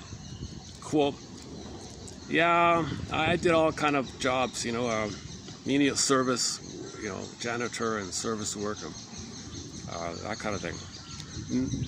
Jobs where I didn't have to think.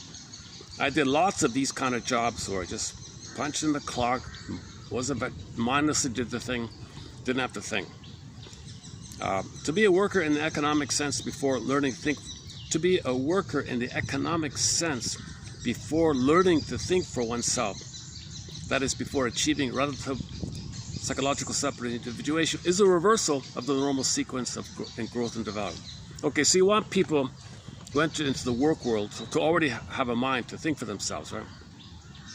That's an asset, obviously. Moreover, the client's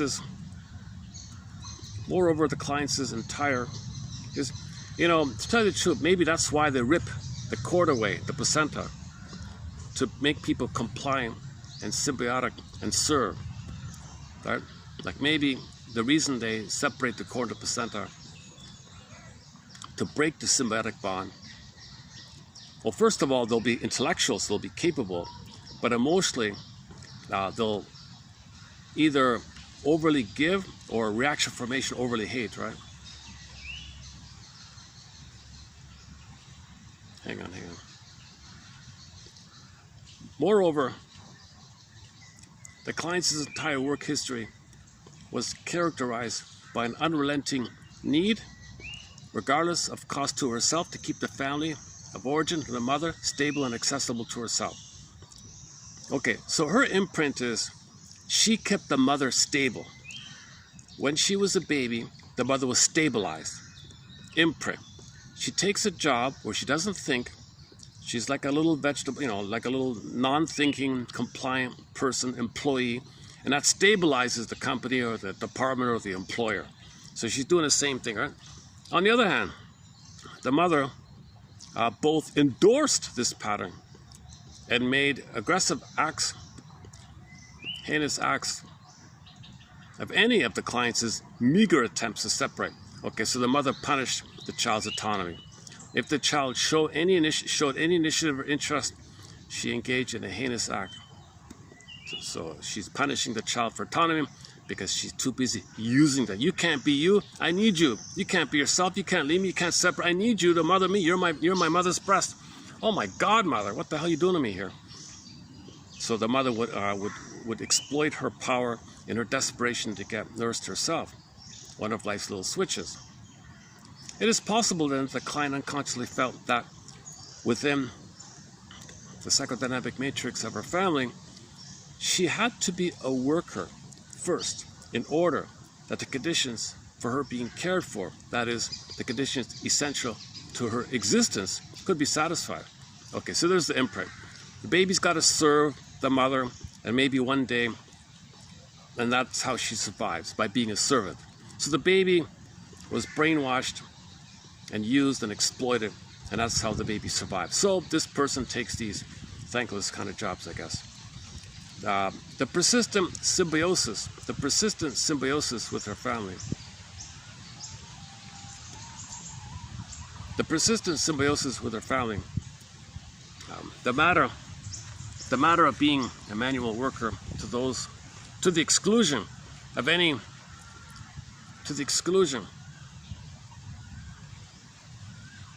any solid development of those equal capacities that normally induce separation and learning to think for oneself, and the fear for her very existence if she achieved separation, all seemed strikingly similar to our formulations about the cultural history of labor exploitation, slavery in this country, he says here.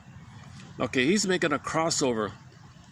They're making a comparison here of the other PTSD, not the post-traumatic stress syndrome disorder. The other one, post-traumatic slave syndrome disorder. So a lot of people who were forced against their will from Africa and all that, and ripped away at birth, given to another woman, so no symbiotic, so they got to serve. So to make a servant, you rip the baby away, he thinks he wants symbiosis. Another person uses them, and they think, like this example here, they got to serve if they're going to survive. That's the slave syndrome, right? So maybe a lot of people, that's what she meant, the PTSD, post-traumatic slave, PTSD, post-traumatic slave syndrome, post-traumatic slave disorder or syndrome, one of those two. Maybe that's what she meant. Maybe that's because her mother didn't get individuation. Her grandmother didn't get individuation. It got kind of passed down. And maybe a lot of people still have this unresolved issue called intergenerational trauma, where they were never allowed to have the proper time with their mother like that. Because the mother didn't get it, doesn't know how to give it.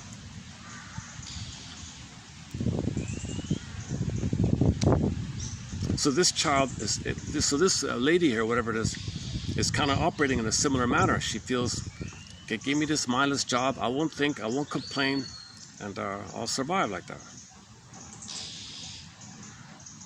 The persistent symbiosis with her family. The matter of being a manual worker to the exclusion of any solid development of those equal capacity. So maybe a lot of people go to this idea, having a job, no education, no self-improvement, no workshops, no learning, some amusement, some entertainment or something, but there's no like development or personal development, right?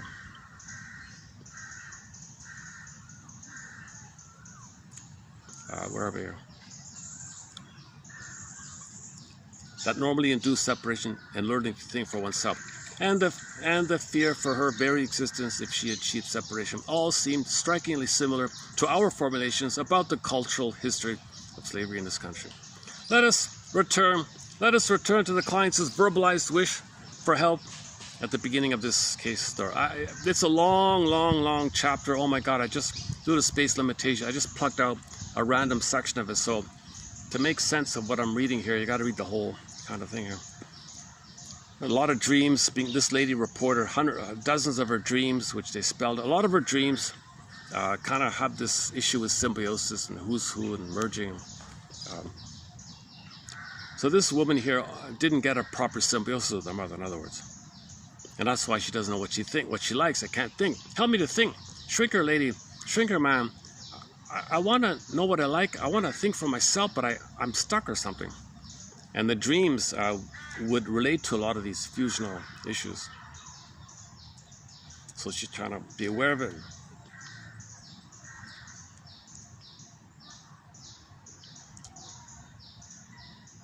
Where are we here? Where's that let us return to? Oh, for Pete's sakes. Oh, let us return to the client's verbalized wish for help in learning to think for herself, which is a separation individuation process.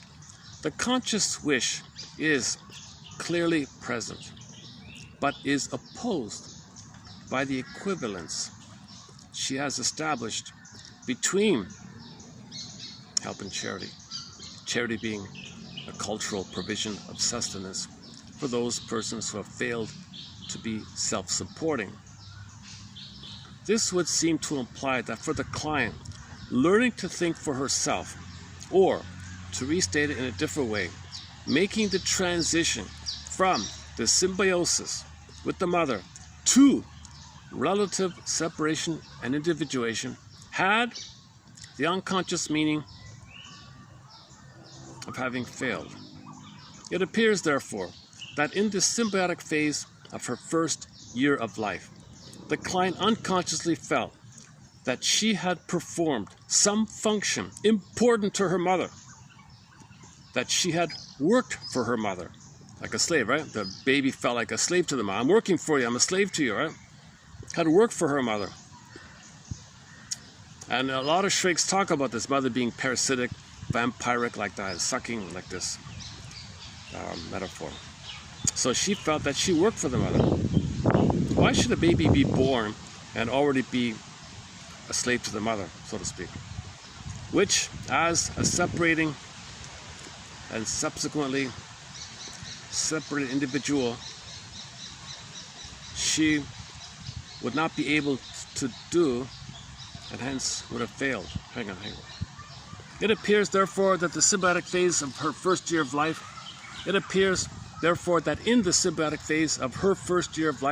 she unconsciously felt that she had performed some function important to her mother, had worked for her mother, which, as a separating and subsequently separated individual, she would not be able to do, and hence would have failed. As long as this function was unconsciously demanded by the mother and unconsciously performed by her. Should we get the bird here?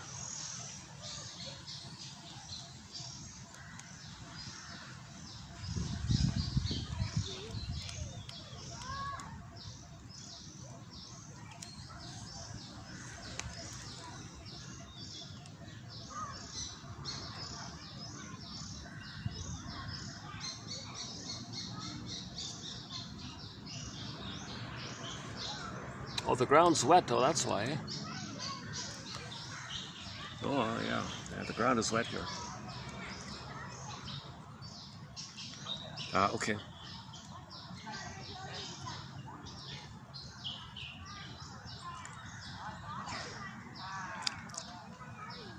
As long as this function was unconsciously demanded by the mother and unconsciously performed by the client, no true psychological development could occur. In the operation of the repetition compulsion, so there's trauma, that's so this is developmental trauma. Okay, what she couldn't get out of the symbiotic. There was a problem during the symbiotic issue. She's stuck in the target of a negative symbiosis, being a servant to the mother, Yikes, no wonder she's angry all the time. And gets angry about help and can't think for herself. She's stuck in the tar pit of a negative oneness of the mother, right? So this is a developmental trauma. When there's trauma, we repeat.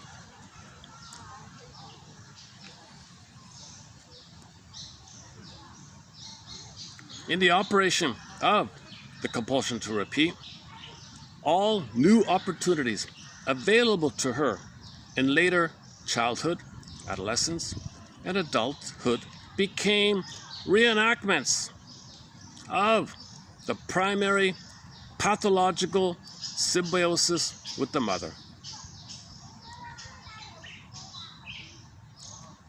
For example, when she got a job with an employer, and this employer was psychologically immature, like the mother, and she got stuck in the tar pit.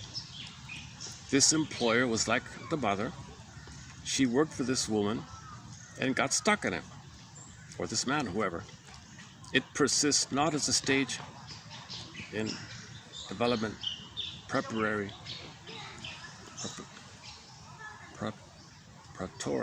to appropriate separation, but as a fixation. Okay, so she's fixed. A fixation point suitable to the employer's needs.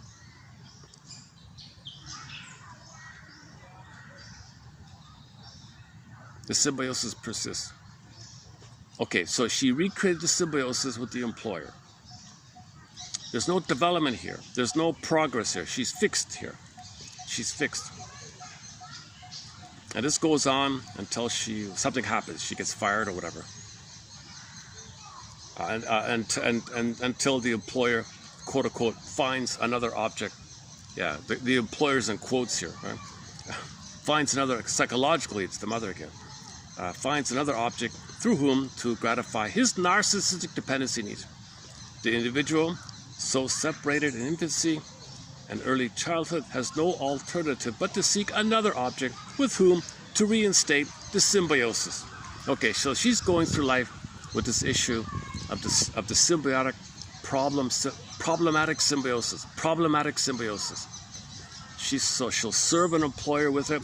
The employer is like a copy of the mother. She's stuck there. If that, okay, and then now if she gets married, she can flip it. She can be the user. She could be the. So now you get into this master-slave dynamic, right? The mother was the master, baby was. Now if she gets married to a guy, she might flip it. All right, you play me for a change. Let me play the aggressive mother. I'm tired of being the victim. Let me be the aggressor. Maybe she goes to work. It's flipped. You know, a lot of men do that. A lot of men will be the compliant at work and go home and be the aggressor at home, or flip it, or they're passive at home and they're crude at the workplace. It can be flipped like it. They can flip it. The work and home could be flip-flops of this, right? A lot of examples about this, right? So he's a crude, violent, aggressive person barking at the office. He goes home. He's a compliant little yes dear, yes dear. He goes to the office and he shouts at everything. So this is the psychic structure of the tar pit of the negative, of the master, quote-unquote master slave. I don't use this phrase, but Masterson has it in there about the. There's one version of the traumatic symbiosis called the master-slave, part self-representation and part other representation, like part. Okay, master-slave, part, fused master-slave part. So this would be an example of Masterson's. My first time mentioning it.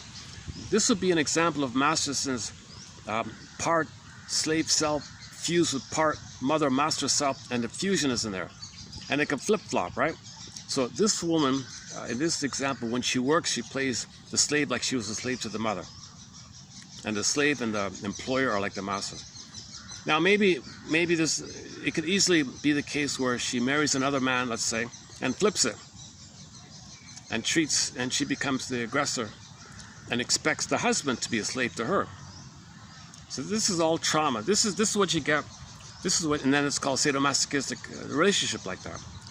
This is what you get when the baby. This is what might possibly occur in theory, all speculation. That if the baby doesn't get his oneness needs met, if the baby doesn't have a secure attachment style. Some people are so terrified by this they detach.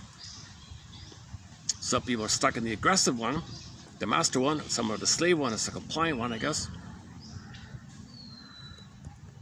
Sad stuff, eh? So why are so many mothers not providing a healthy symbiosis for the baby? Why would a grown woman turn to the baby and parentify the baby and make the baby mother her? What the hell? Well, she's operating from her unmet needs. You see, the stencil, the fantasies are operating guiding principles for her. Whoops. What's that? Let's do this. I'm not getting proper light over here. Where can I get better light? Oh, what if I move it here? That's a little better, right? Okay, let me make an adjustment here. Lighting's a little bit of a adjustment. Well, let's see if this will read out. Hopefully this will read out. Let's see. It begins with she hated the idea of. Let's see. Preparation for that phase is mediated through the nurturing care of the infant. Look at that. Just randomly starts halfway through it. Look at that. Hold on a second. What a wacky phone here. She hated the idea. Let's see.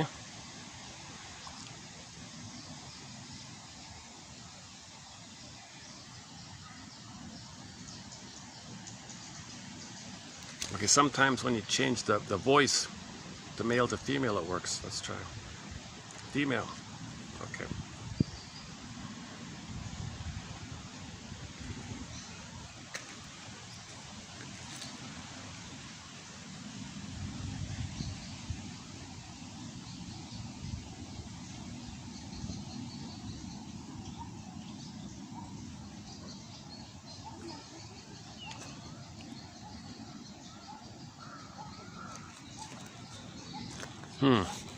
Let me try an experiment. Let's just, let me just leave it like this. Oh, hang on.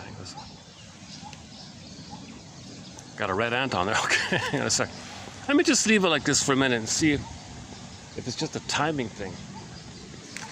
Hey, give me a sec here.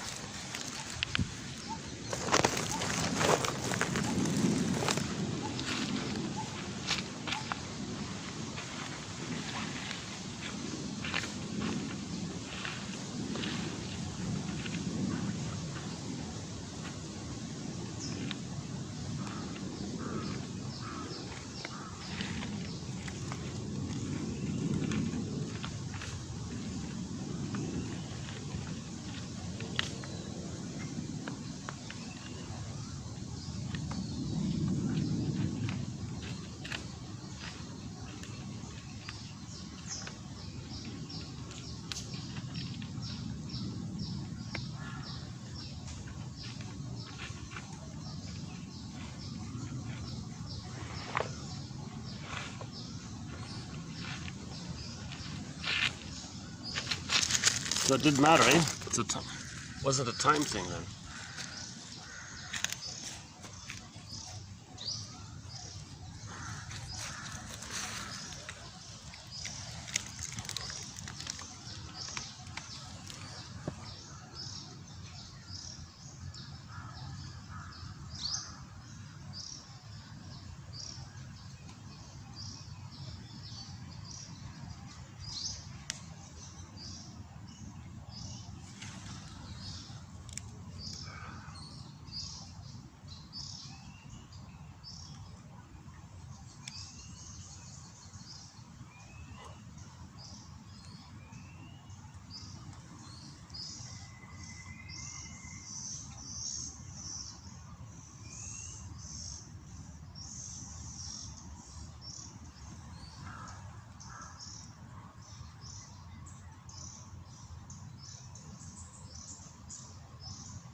Failed to maintain themselves at a mature level of individuation. What the hell? This charity was barren of incentives to become self-helping. It seems probable that in her derogation of help in learning to think for herself as charity, the client was expressing some unconscious feeling about the kind of relationship she had had with her mother in the infantile period. The client describes with both shame and anger her self-image as a working person. I did all sorts of work, honest jobs, but I didn't want people to know about them. Well, servant work, not educated, jobs in which you don't have to think. To be a worker in the economic sense before learning to think for oneself, that is, before achieving relative psychological separation and individuation, is a reversal of the normal sequence in growth and development. Moreover, the client's entire work history was characterized by an unrelenting need, regardless of cost to herself, to keep the family of origin, the mother, stable and accessible to herself.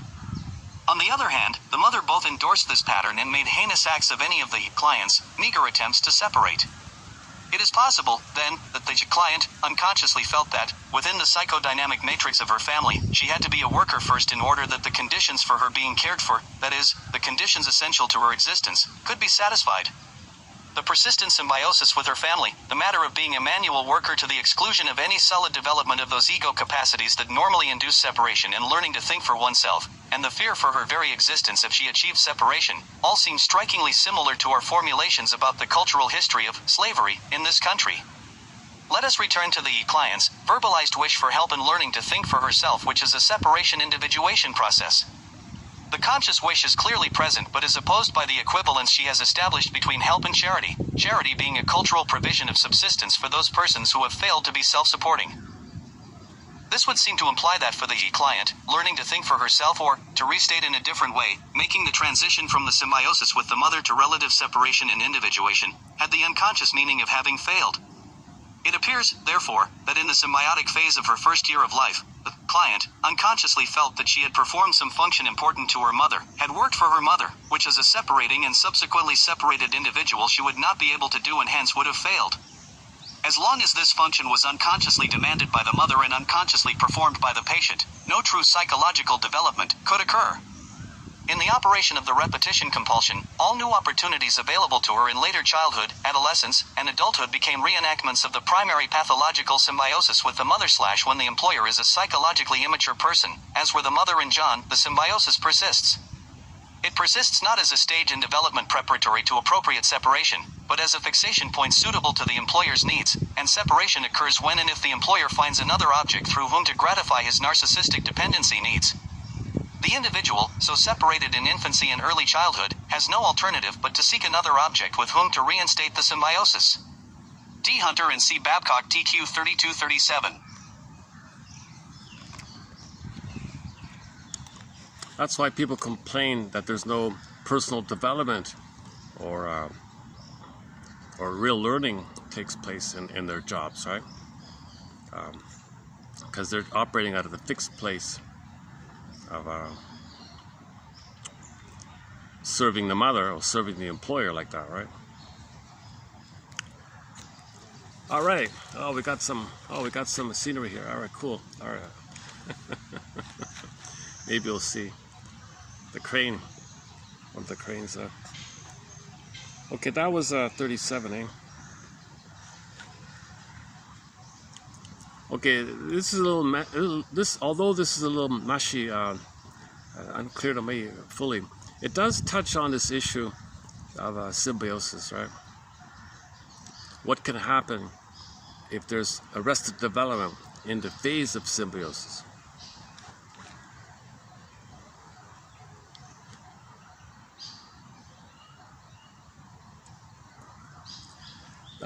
Yeah, that thing about work again. Yeah, you start a job and doing the same thing. Why is no one learning? Why is there no why is there no questioning of or improving or something? It's like a regressed, frozen kind of timeless thing. So 50 years pass. Here's your golden watch. Oh, golden watch. Oh, there's the breast. You serve the breast. Now the breast will give you the breast, the golden watch. Round, golden, shiny, golden. You could be golden, one with it. Oh, thank you for the gold. Thank you for the symbolic breast. So you gave, and then you got back, right? I'm exaggerating here a little bit.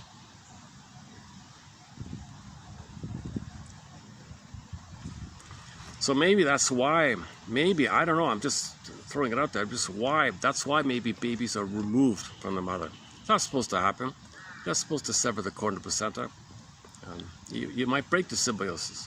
It'll be very hard for the mother to reestablish it. Once the cord's removed, placenta's removed, put on a scale, hormones go away and wrapped in a towel. The hormones are gone, right? there's the time where's the mother? Where's my quarter placenta? Oops, one sec. Let's let these people pass here. One sec. Okay, oh, can I do it this way? Does that work? Can I do it like that?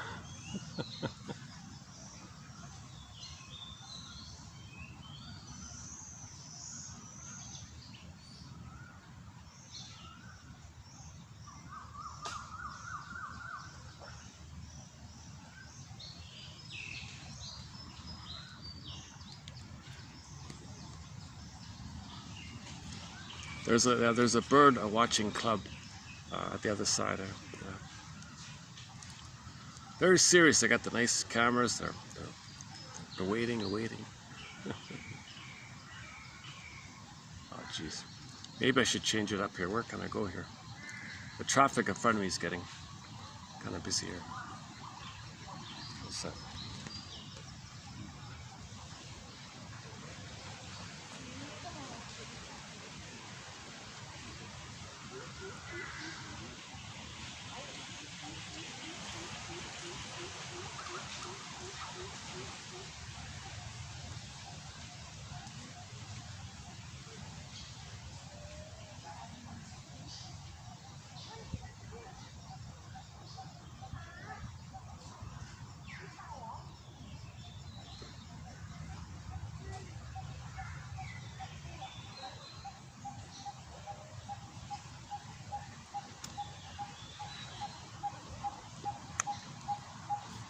Oh, the battery. Let's check the battery. Okay, so in this video we previewed 32, 36, and 7. And the quotes below I discussed recently already. I won't redo it here. Let's check the battery here. 40%. It's holding up. It's 4:30 here.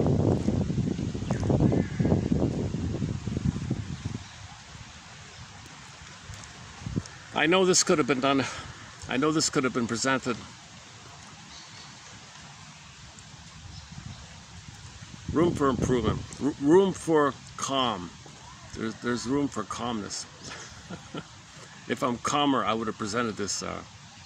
When I'm in a calm mode, I can think more clearly. I present more clearly. I'm a little anxious myself about stuff. I kind of rush it through a little bit.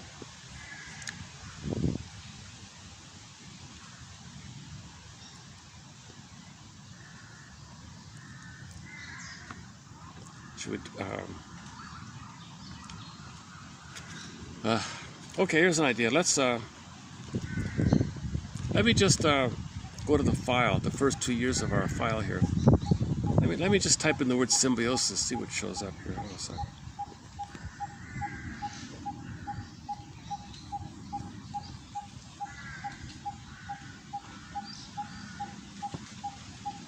Or symbiosis.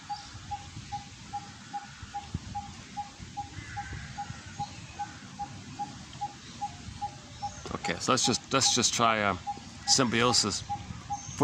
This is the first 2 years. So we have all these quotes on symbiosis, or that at least includes the word symbiosis. So it's a common issue, eh? What's this?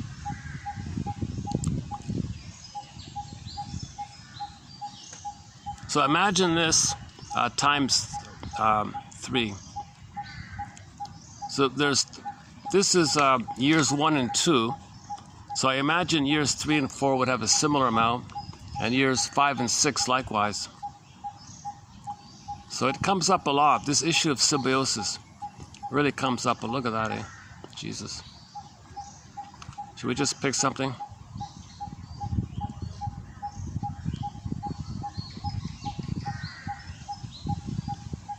Symbiosis.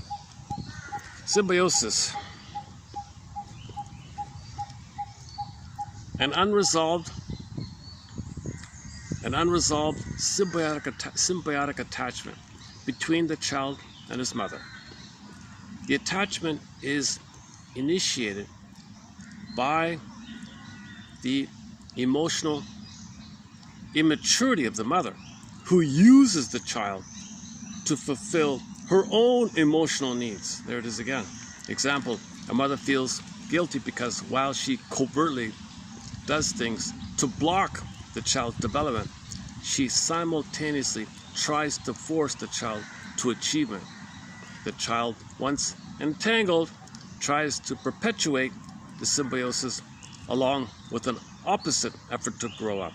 The father possibly permits himself to be excluded from the intense twosome, and marries his business and other outside interests.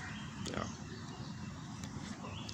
So there's another mental hygiene film called Overdependency, 1947. Only available through a website called NFA.ca, National Film Board, NFA.ca. Type in Overdependency, and also about 30 minutes. A little bit like this. That the kid ran to the garage. Dad, come on, Dad, I don't want it like this. I don't want to be engulfed and smothered by the mother like that. I want to hang out with you. Too late, I sacrificed you to her. You go away. So he was jealous that she only wanted the son, which is the breast for her. She's in a symbiotic solipsistic bubble herself. Didn't need the husband anymore. He says, fine, I give up. Leave me alone. I'll go to the garage and play with my hobbies in the garage. The son grows up. Please, Dad, no, I don't want it like this. He pushes him back to her. He's stuck like that. So he ended up being teased and bullied by the other kids. And he was like kind of like had these problems like that. Okay, let's try another one.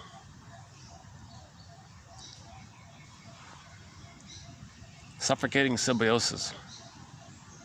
The resolution of symbiosis leads to the development of the self.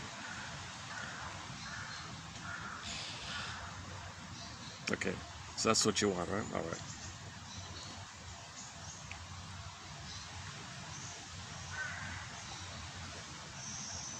Okay, this issue of symbiosis. If you want to study things like telepathy, you know, and all these ESP kind of things and merging. Okay, this is from here, right? Merger, symbiosis, attunement, telepathy, the pre-audible or pre-verbal underpinnings of. Oh, okay. So when you talk about anything to do with New Age thinking or religious thinking, all this mystical stuff, it's sort of like a projection of this unmet symbiosis. So Faber thinks that if there's some coincidence, no, it was meant to be. Well, that's the symbiosis. It knew me. It read my mind. It was meant to be. It knew me. It saw me. And so if you take a coincidence and poof, synchronicity. You see, no, you need it. You dream for it. You want it. So you interpret it that way. That reflects your need for it. It's just a coincidence, you know. Religion as regressive. It permits the psychic remerger of parent and child. Not only does one get the caregiver back, but one gets the caregiver back in an idealized form. So you need a good breast. So the speaker at the podium says, I found a good breast. I found a phantom placenta. I found a phantom breast. A very good, perfect one. So you get it back in an imagined form. Now remember, this imagined form, this idealized fantasy of the good mother in the sky, has no body. Therefore, it has no feelings. Don't say it loves you or hates you.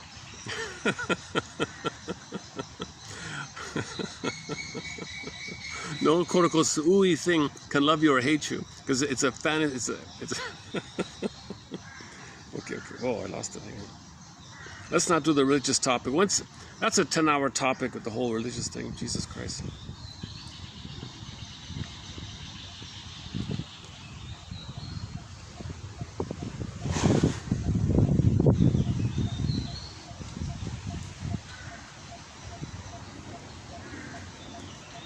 Okay, mystical, yeah, so there's people who talk about mystical kind of things. The pain and disappointment of a ruptured symbiosis. Okay, this can lead to mystical experiences. The mystical affective experience sometimes is an attempt to repeat the transitional state through an upsurge of residual primary narcissism. Ecstasy rituals represent a fantasy regression to the mother-child symbiosis. Yeah, we were talking about those techno-thumping things, the thumps, the loud, harsh. That maybe it's like an attempt to regress to the bliss.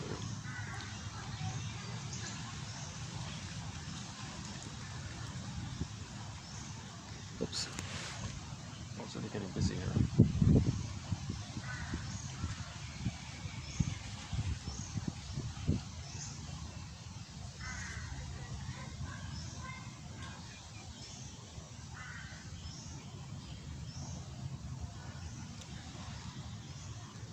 Only if symbiosis has been adequate is the infant ready to enter the phase of gradual separation individuation. Yeah, you see, you carry this unresolved issue into other phases. So other phases just mask the underlying one. You just carry it, but it's cloaked over with other phases. So you may think you're trying to be an elder late in life, but if you never resolve the symbiosis, okay, he might be in the nursing home and thinks that he's in the nursery. It's still this. So you carry it like that.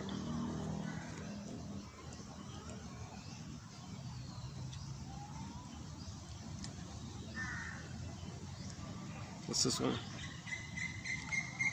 Kohut calls this missingness a hunger for symbiosis or merging, which normally takes place after birth and is resolved during the separation individuation phase, which ends at around 3 to 4.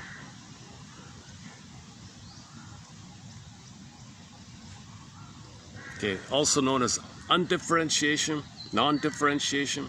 The term symbiosis describes a state of undifferentiation, of psychic fusion between infant and mother, in which the infant's sense of I is not distinct from the not I. This delusional, somato-psychic, omnipotent fusion, body, psyche, omnipotent fusion. Baby's grandiose, special, mother's omnipotent, he's special, little God, she's a bigger God, fused, somato-psychic, omnipotent fusion, with the representation of the mother, and in particular, the delusion of a common boundary between two psychically separate individuals, is the soil from which all other human relationships ultimately form. If the mother's ministrations to the infant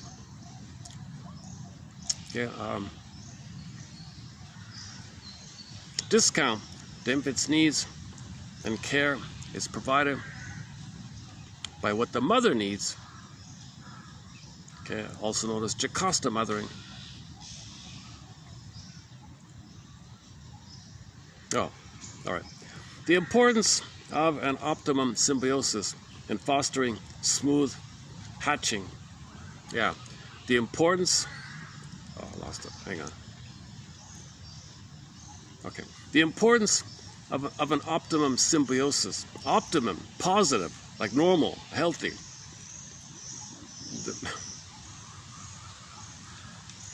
It's the energies to the baby. Baby receives in, not the other way around. The importance of an optimum symbiosis in fostering smooth hatching. Okay, that's the egg. He hatches out of the psychological egg of 4 to 5 months, hatching. And the healthful negotiation of the subphases. Okay, in the absence of basic trust, the child is ill-prepared for this process. Yeah, so you break the symbiosis, basic trust is broken. He could be a Peter Pan his whole life, a playboy his whole life, a bitter narcissist his whole life, a bully, Iago. He can have any of these kind of troublesome. He could be a kind of delinquent. He's living the unlived life. Okay, the turn outward. The turn outward also becomes anxiety-ridden when there is insufficient individuation to support it. Experiences with the stranger may, under such circumstances, arouse a pathological degree of anxiety or a prolonged period of mild stranger reaction, interfering with the pleasurable inspective response that ordinarily encourages the outward turn. Okay, so he's afraid of things, right? Okay, preoccupied still with securing what has been missed and deprived of the creations to structure that a favorable symbiosis fosters, such children are less adequately equipped to meet the subphase challenges. To the degree that symbiotic needs predominate, they overlap and alter each phase. Yeah, so your other phases of development are going to be altered and overlapped by this symbiosis stuff. One of the most serious developmental dangers at this point occurs when the child differentiates prematurely. So hatched out of the egg too early. Okay, he's apt to become a narcissist, etc. All right. Premature separation from them. Weaning, put it this way, weaning trauma, let's say. Developmental trauma, premature ejection out of the orbit makes it more difficult for the child to guard against the fear of early object loss and fosters increased separation anxiety in children who must find ways on their own to cope with such fears. In the face of such challenges, several types of compensatory arrangements have been noted that over time may lead to dysfunction in varying degrees. One such compensation is the false self construction, the false self. Okay, it goes all right.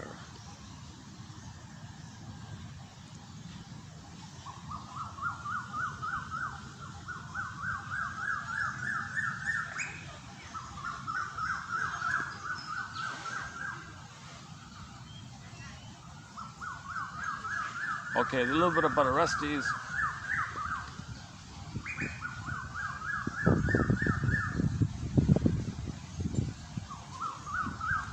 A quote-unquote bad symbiosis is when the unsatisfied dual basic needs, attachment and autonomy,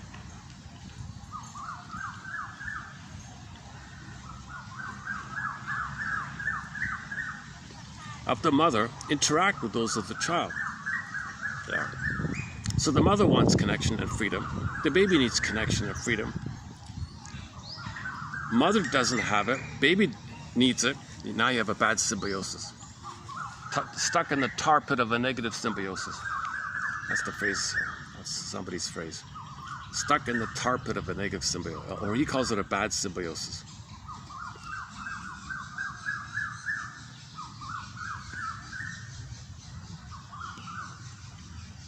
Or pathological symbiosis. Another person calls it pathological symbiosis. The normal symbiotic phase, the stage of dual unity, is a stage on the way toward differentiation and separation. By contrast, pathological symbiosis is a fixed state, closed to the possibility of pre-verbal dialogue or dance, and thus closed to the development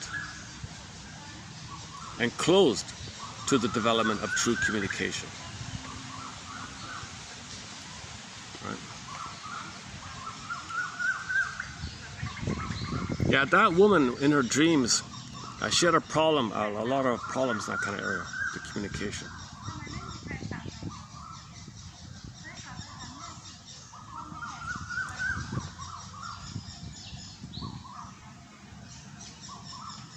Now, people can have false self to false self communication. There can be like a discipline, taking turns of the. Okay, Berger calls it taking turns playing big shot. All right, you get a chance to play big shot. I get a chance to play big shot. Okay, and that's all we are. Anything real? No. Scapegoat, blame, find some third.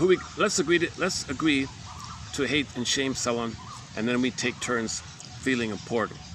But if it's something they can't be intimate to each other, they got to pull in the third for all that. That's called the emotional triangle issue. So that's a symbiotic issue. That's a pathological symbiotic issue. Scapegoating would reflect that.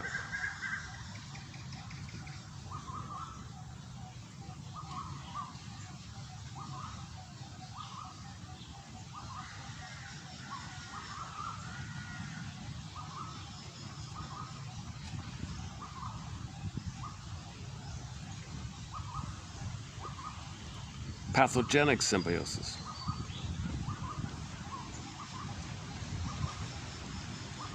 With adequate symbiosis, development proceeds. Cathexis of the differentiating self and object images will lead ultimately to self and object esteem. It's normal development. That's what, so we're talking about normal development here, right?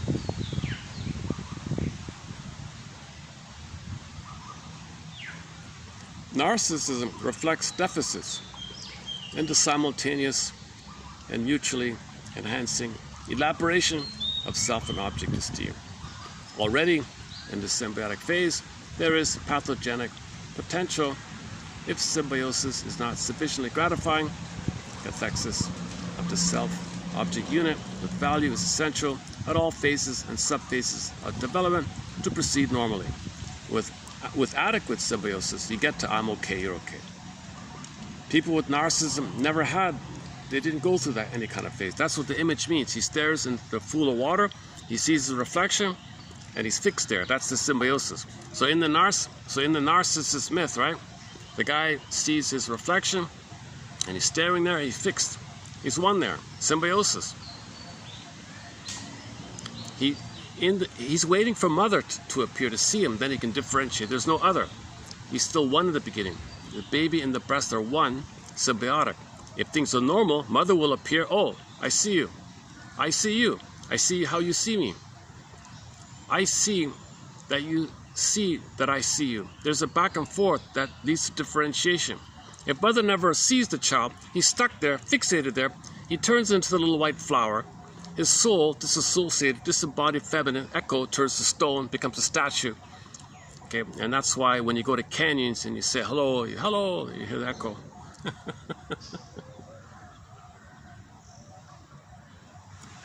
So when you go to the canyon and say hello, hello, and you hear the echo, okay, that's in reference to the myth, the narcissist myth. His soul was disassociated, became a statue, disembodied, wasn't in the body, doesn't feel, no body emotion. Come on. Okay. Let's play the song Commotion. Did we ever play that song? The body, oh, I'm being silly here. Come on, do the Commotion. The Temptations, is that right? The Temptations. Okay. Let's go to our channel, Radio Garden. Or should I just? Oh. Okay. Where's that?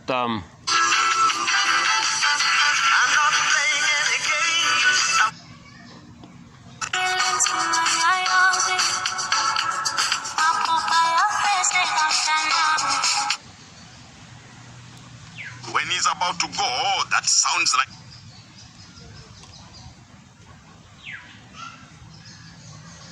I want to find that one from the second largest city in Congo. That's what he's talking about. You know, maybe the Lord is... It's around here somewhere, isn't it? Stereo Express, votre... This one? Zambia. That's also Zambia, right? Oh, here we go. Lubumbashi. Voilà. Ah. Pour quelle raison Galilée, physicien italien, astronome... This is a great channel. When they're not talking, they play great music. They played some Baroque, some nice Baroque. The pan flutes, they played the pan flutes, really nice. Lots of Baroque and classical. Great channel when they're not talking. So let's hit the stop button. Galilée, je sais qu'il c'était un astronome. I'll visit a little bit later on. Ah, vous dites astronaute, changé.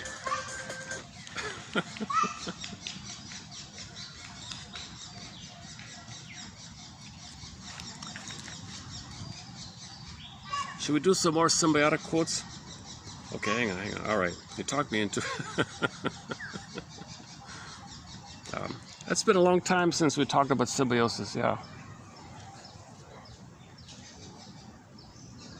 Symbiosis.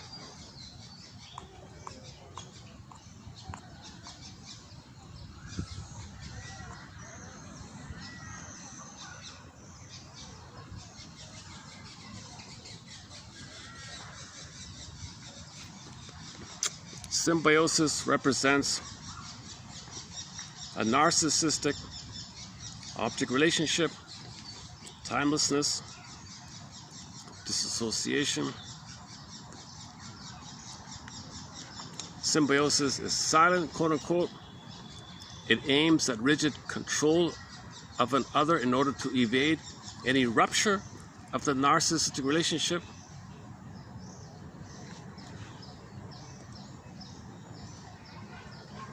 So the mother really silently, covertly creates the oneness, because if the child shows autonomy, she freaks out, right?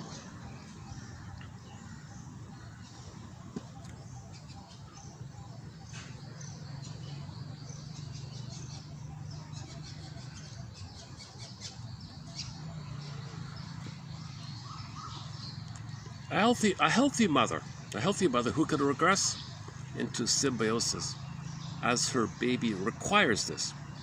Now, can a healthy mother be giving like that, like stay at home, and hold the baby properly, tenderly, etc.? Who can do this, and who can yet provide and not like smother or be too engulfing, allows for, quote unquote, the optimal frustration. So the baby will a little bit gradually handle little disappointments. The mother can't frustrate him too much. Can she allow the optimal, give the baby what the baby can handle?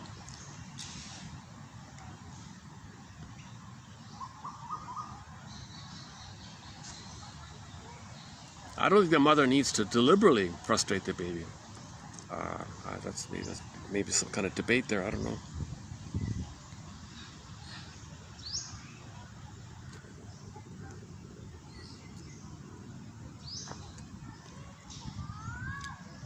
The neurotic symbiosis, while it is often mistaken for great love. Oh wow, yeah, the romantic stuff, yeah. So all these intense, in literature, these grand stories, that's neurotic symbiosis. Limerence, obsessive love, fused one, unia mystica, participation mystique. So the two of them are triggered of the wiring of the need for oneness, because the other reminds them of the rejecting parent. So each partner reminds the other of the rejecting mother, and they're in this madness. Neurotic symbiosis, while it is often mistaken for great love in literature, prevents healthy growth. Mature love is the voluntary sharing of two full lives, which enriches both partners and contributes to the growth and realization of both. So these couples that are like so close, nothing to talk about, afraid to break the egg, like, so they nothing to say to each other. They want to talk, a lot of ideas, a lot of wish to say and talk, but they can't because they're in that pre-verbal symbiotic state, right?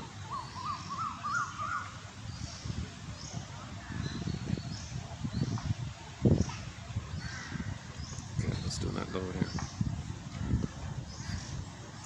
Symbiosis, the psychic fusion between infant and mother. Oh, we did that already. Hold on. Skip ahead here.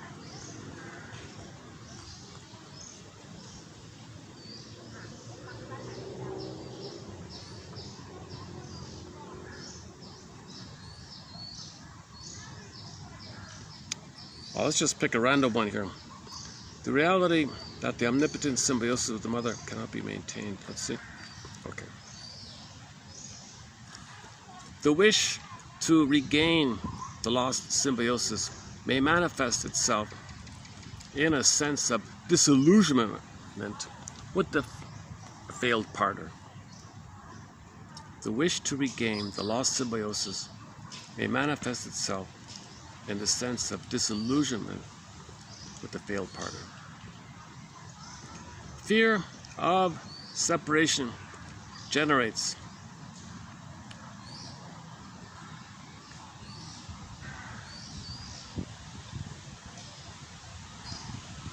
the sense of basic trust is important to a child's capacity accept the reality that the omnipotent symbiosis with the mother cannot be maintained.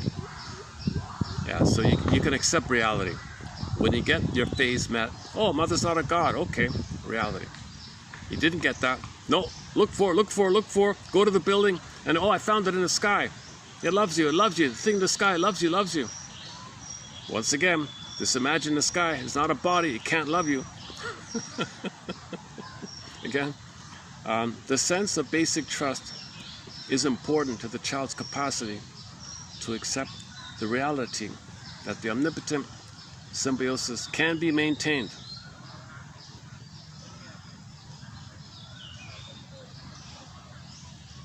Cannot be maintained, sorry. You don't need it. It naturally goes away. You don't need to go to the fancy building and the speaker at the podium poetically describes the idealized thing in the sky. There's your symbiosis. Idealize it. It loves you. Oh, really? It's not even a body. Only something with a body loves you. Only humans and animals have feelings, embodiment. There's no body there. It can't love me. But you don't care. You don't care about the reality. Like you said, the facts. You don't care about the facts. The facts are only animals and humans have commotions. Commotions in the body. Emotions are bodily commotions, he said. Emotions are energy and movement. Energy and motion, commotion.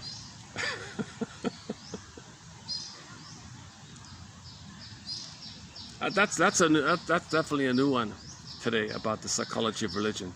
This issue that only animals and humans have emotions. So don't say that some fantasy thing has emotions.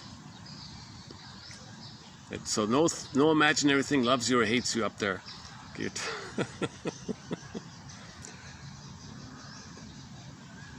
It's educational. It's educational.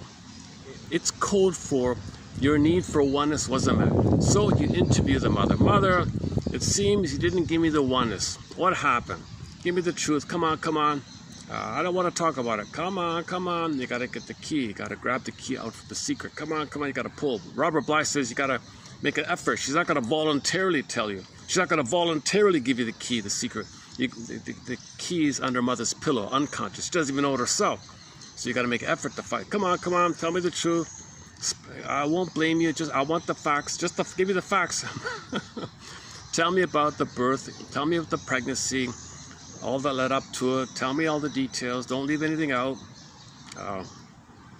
Tell me about tell me about all the labor and all the things, all the going-ons, and was the cords severed? How long was that removed? How long was that returned? Was that wrapped up? Was it a natural birth or were complications of birth? Come on. How was the relationship in the first minutes, days, weeks, months? Tell me, was it flowing? Was it smooth? Or were you even around? Did you give me to somebody else? Or was the bottle used? At least find out some basic. Did you use the bottle on me, for Pete's sakes? All that chemicals and the powdered thing with the rubber. Did you naturally? Did you like being a mother? Did you like holding me and nursing? Did you welcome me? Like, for Pete's sake, get the story, for Pete's sakes, right?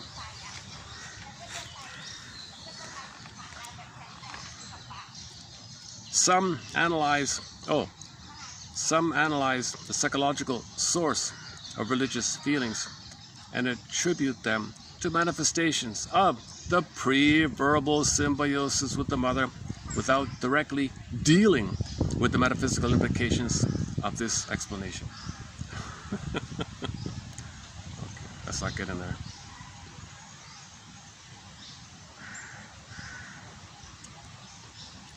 What's this? He was seen to live in a negative symbiosis with his traumatic mother. Just as the child in the womb and nourished by the umbilical cord slowly evolves the potential for differentiated bodily functioning until he is ready for birth, so the infant contained in the social symbiosis evolves for a psychological birth or spiritual birth, whatever. Yeah, so the two births. biological birth and psychological birth, right? The psychological birth that's the rebirth motif. You're born bodily, but your feeling is undeveloped. When you get it back, virgin birth, rebirth motif. Okay.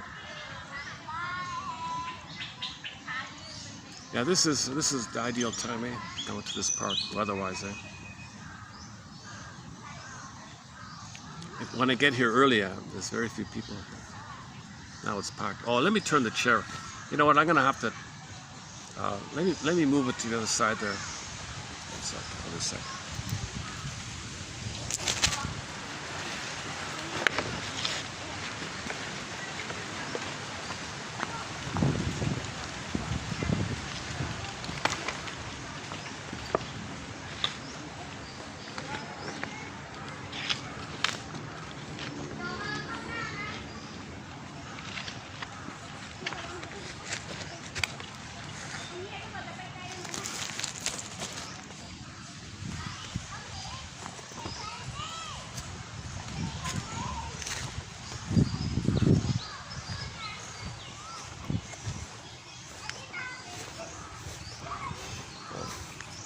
Rub it just in here.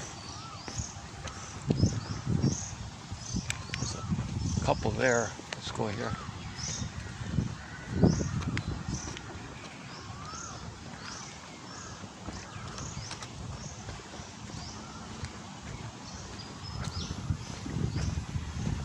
All right, just hang out here for a bit.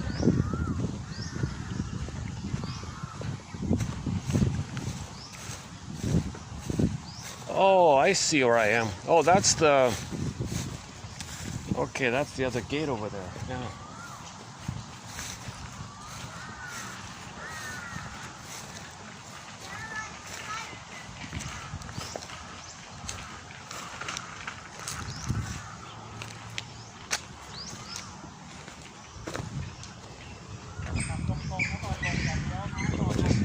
A little bit just right here.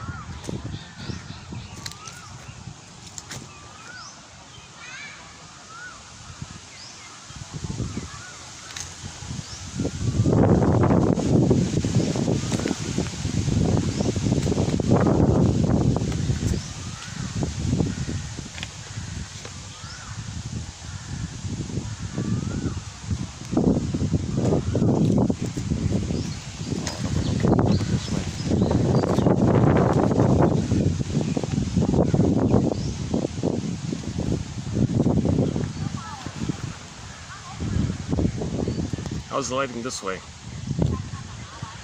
Okay, we'll continue with the symbiosis topic. There's a lot of quotes in there about that. Yeah, okay, am I gonna say? Or should we keep going with it? Oh, the battery. Oh, hang on. 20%. Okay, let me plug in the thing. Hold on.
charging?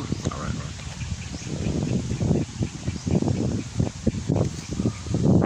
Ah, okay, this is kind of cozy. All right.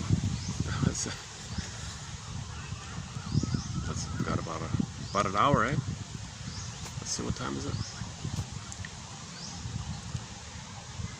5:15. Yeah, almost an hour, eh? Should I just read the quotes? Read some more. Hold on a sec. Let's think here. What are we missing? Oh, the mental hygiene films. I wonder if I can dig it up. Let's read that list.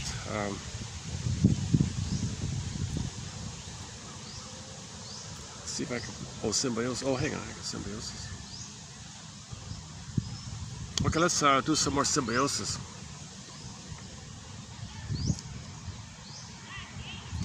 The wish to regain the lost symbiosis. Oh, we did that one already. The problem is I'm skipping around at random, so I'm overlapping here. Oh. Oh, pet therapy. What's this? Pet therapy. The therapeutic applications of the human animal. Oh, only humans and animals have feelings. Emotions. The therapeutic applications of the human-animal bond are helping to redefine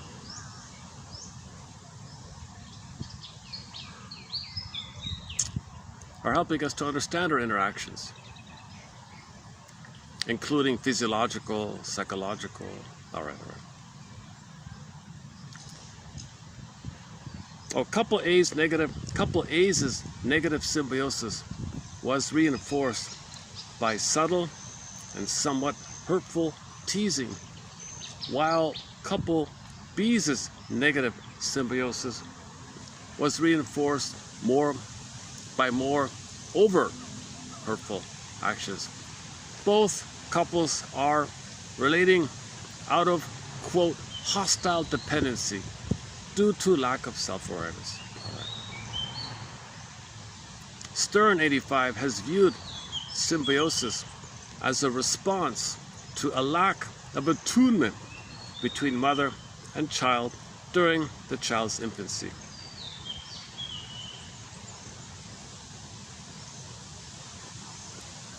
It is a reasonable assumption that the infant could not survive the trauma of birth if the intrauterine real symbiosis were not replaced by an extrauterine social symbiosis.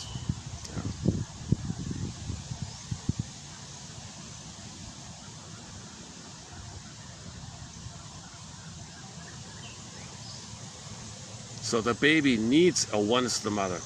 The more trauma there is, the more the case. The wish to regress to symbiosis must be fully analyzed so that the wish can be relinquished. Early. Okay,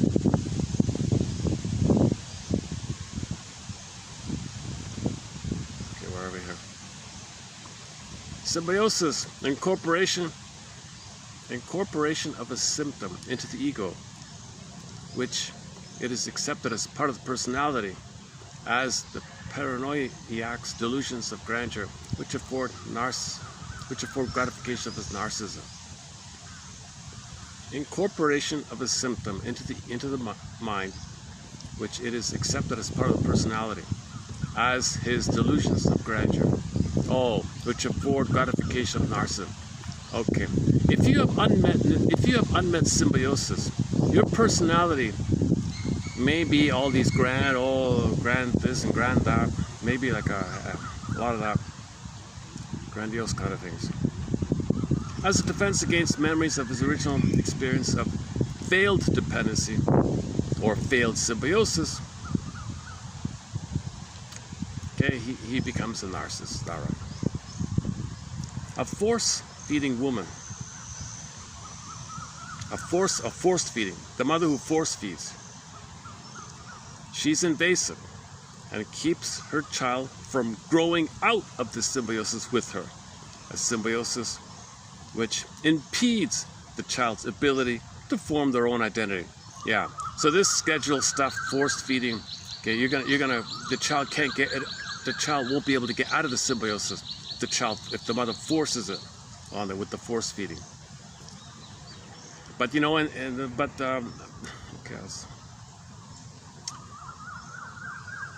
All right. What else?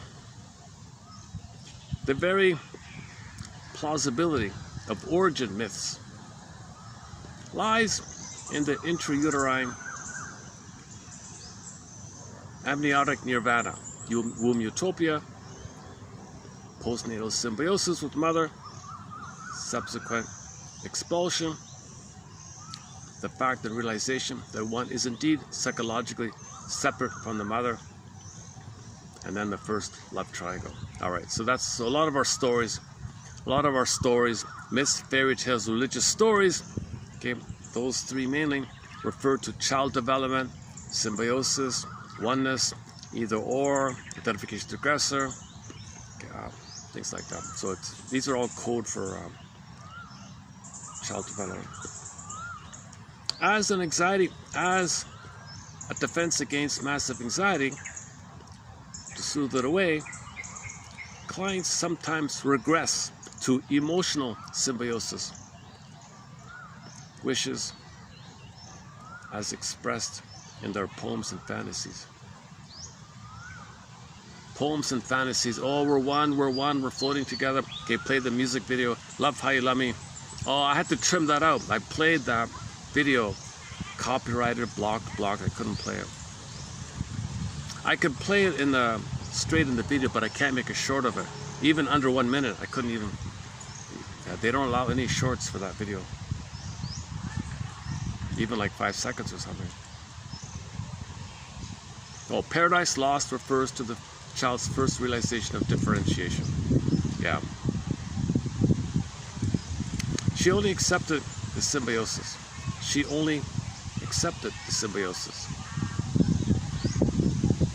You are part of me, otherwise I'll see to it that I become part of you. Oh, she only wanted oneness. Oh, I see.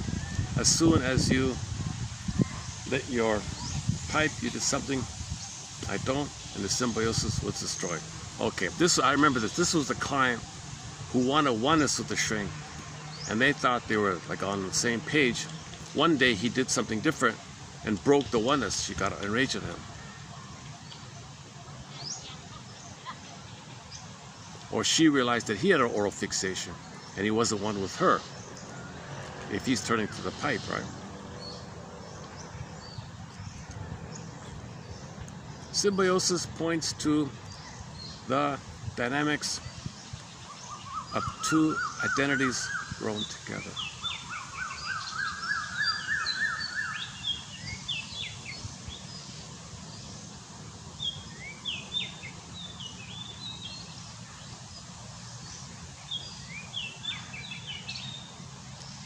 That was not too clear.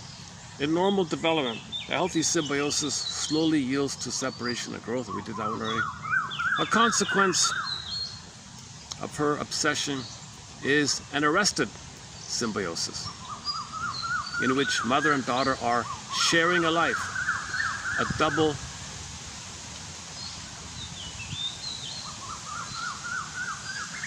something that leaves her, quote, I hadn't known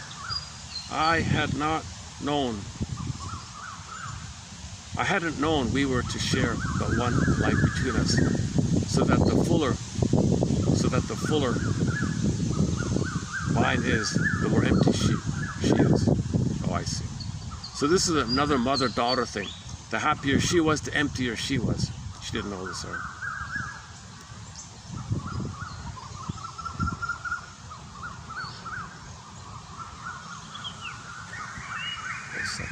oh, hey, all right.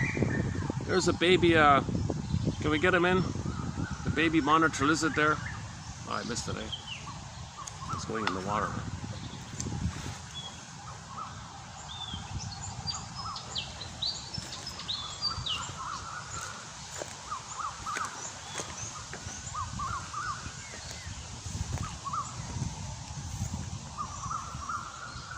Where'd you come from, huh?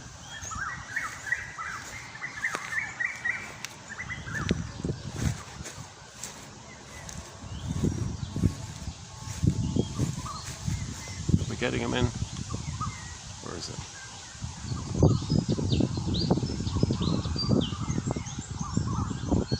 Okay. In the middle of the screen, if you can see a little thing moving, that's a baby monitor lizard. Any others around here?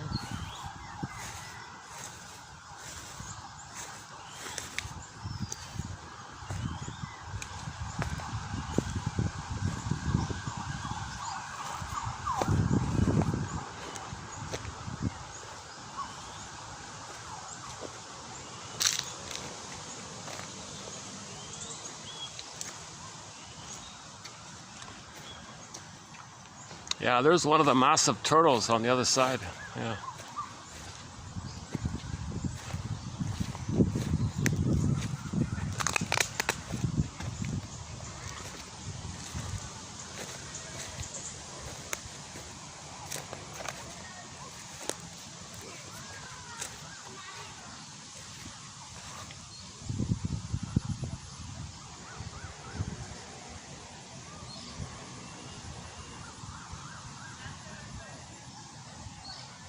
I can't even see it. Can you see it? I can't see it. I can't even see it. Where is it?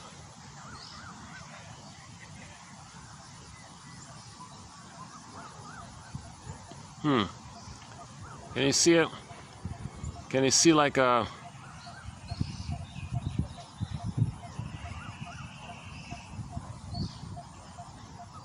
Oh, this way. Oh, this way.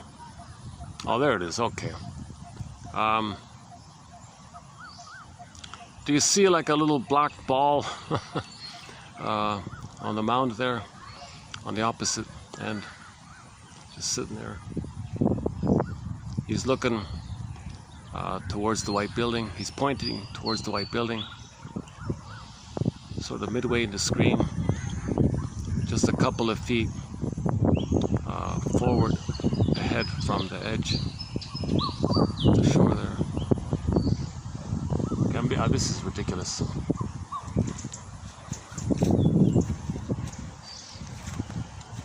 Somebody's watching this. Seriously?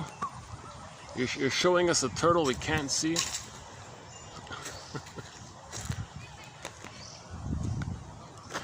We're just taking a break, I guess.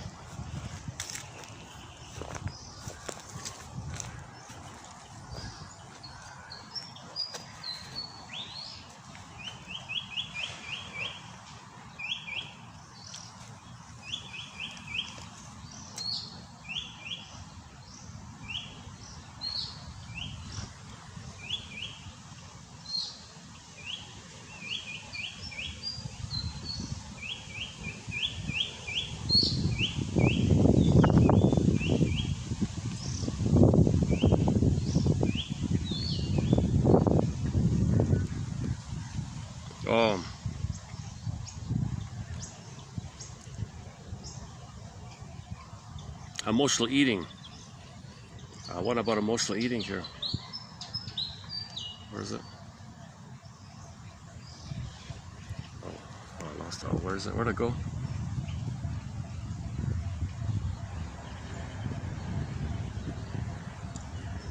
A typical love song, right?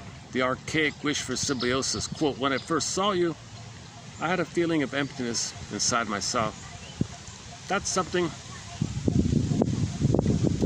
was missing in me, which I needed to fill with you. You filled me up, right? You.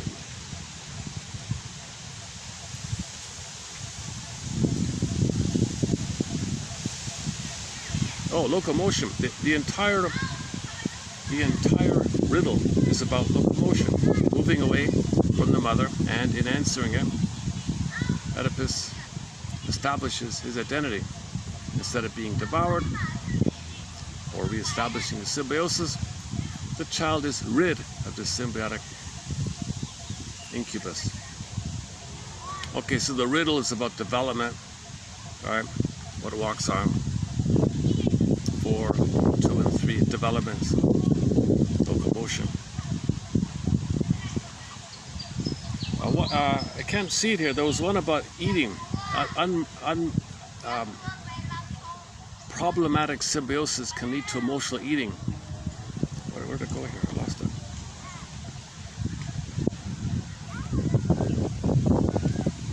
So this issue about overeating, emotional eating, is also linked to symbolic mother.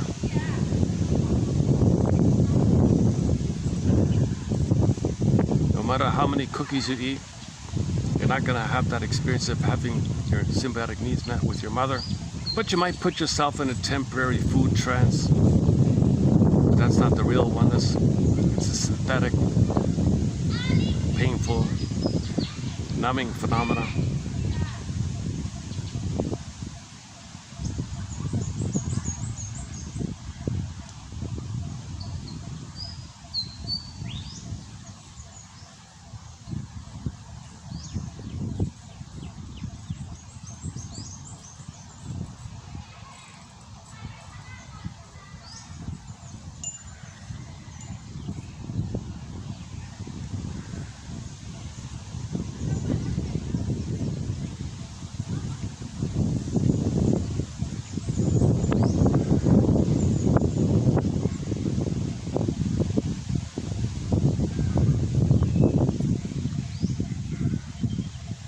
Okay.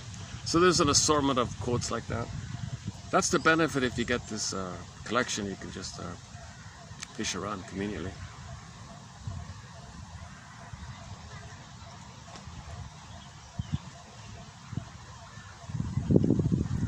So that's one speculation. If the symbiosis is broken, does that promote a tendency to make people want to serve and be compliant like that?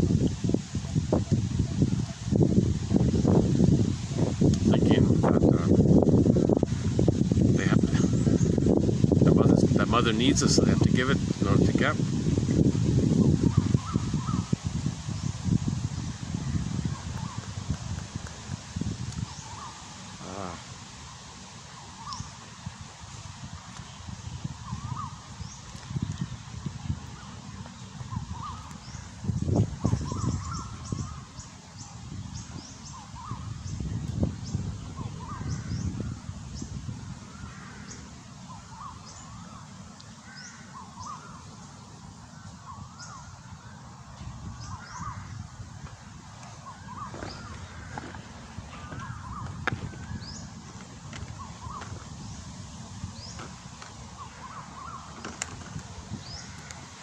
New companion beverage. To 1001 Windmills of the Mind. Oolong tea. Oolong iced tea. Oolong tea. Oolong cha. Oolong cha. Double O, long, and then cha means tea, cha, and the oolong. The long I think is dragon. I'm not sure what the means. Dragon tea, oolong cha. This brand is pretty good. Oolong cha. It's a famous Chinese tea, right? Yeah, so try out oolong cha. Your mission, submitted for your approval and consideration, is to buy some oolong cha. Oolong cha. Tea, cha. Oolong cha. Long is dragon, right? Long. I don't know what the oolong. I don't know what the means. Should we look it up here? Oolong cha. What's the translation? Hold on a sec. Let's see what it says here. Is it double O? Oolong. Oolong. Oh, oolong tea. Oh, here. Oolong tea. Oolong tea. Okay, this is what it shows up here. Oolong tea is a traditional Chinese tea made from Camellia sinensis leaves, offering a flavor profile between green and black teas. Oh, I see. Okay. A combination of green and black tea. Okay. Renowned for its diverse aromas, ranging from floral to roasted. It is rich in polyphenols and contains caffeine. Okay, minimal. Yeah, it does contain caffeine, a little. Not like coffee, obviously. Oolong is often associated with promoting metabolism and heart health. All right. Production and oxidation. Oolong is unique because of its partial oxidation, typically ranging between 10% and 80%, which creates a wide spectrum of taste. It is processed through withering, shaping, and firing, often involving a rolling technique to create a signature curly or ball roll shape. Okay, that one was already packaged in the bottle, but I think you can buy the leaves, but the leaves are bundled up in like a little ball or something. Is that right? Okay, and it goes on and on. All right. Variety, okay. Milk oolong, smooth and creamy. GABA oolong, notes of cocoa or plum. Health benefits.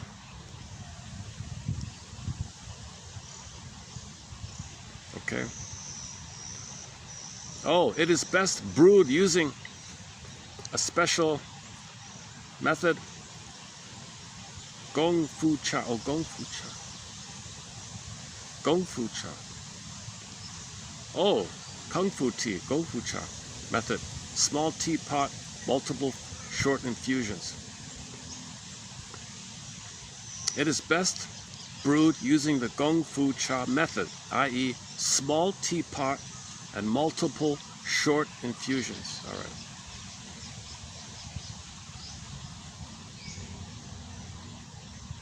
Common varieties. Okay, roasted, or floral and sweet, or creamy, naturally sweet, or flowery and floral. Oh, the flowery and floral is called Iron Goddess of Mercy. Wow, that's pretty. Tie Guan Yin. Tie. Different varieties here. Okay, submitted for your approval and consideration. See what you try out oolong. Double O and then long. Easy to remember. Think of oo and then long. Oolong. Let's try the other one. Other search. What does the other search say? I'm being really just laid back here. I'm not really presenting any more quotes here. Oolong tea is a traditional Chinese tea made from the leaves of the Camellia sinensis plant, placing it between the green and the black tea. All right. Oh, it's the same thing. Oh, it just repeats the same thing. All right. Oh, Phoenix Dan Song, produced in Guangdong. These teas are known for their intense, room-filling floral or fruity fragrances, often named after the specific scent they mimic. Honey orchid. All right. Honey orchid. and so on. Oh, due to its caffeine content, it effectively boosts focus and energy.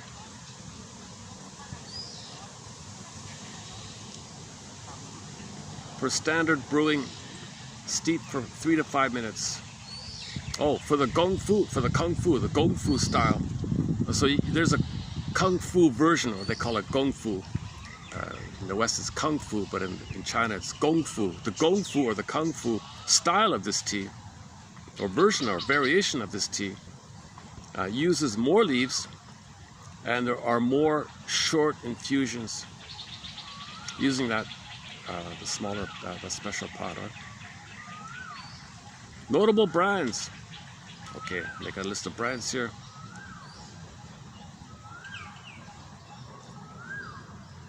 All right, oolong tea. All right.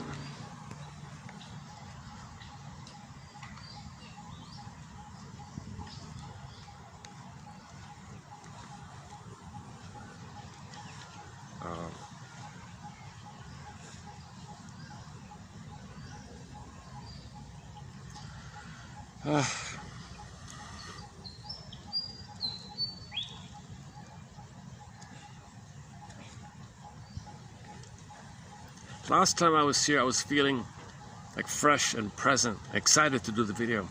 Today I've been carrying this slight kind of nagging feeling from the changes going on in my environment.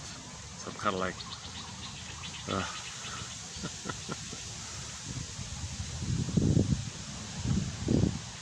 okay, let's go to the radio.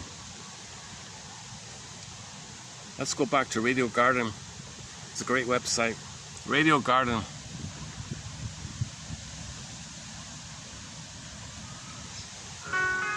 Oh. Yeah, there's the one from Congo. Lubumbashi.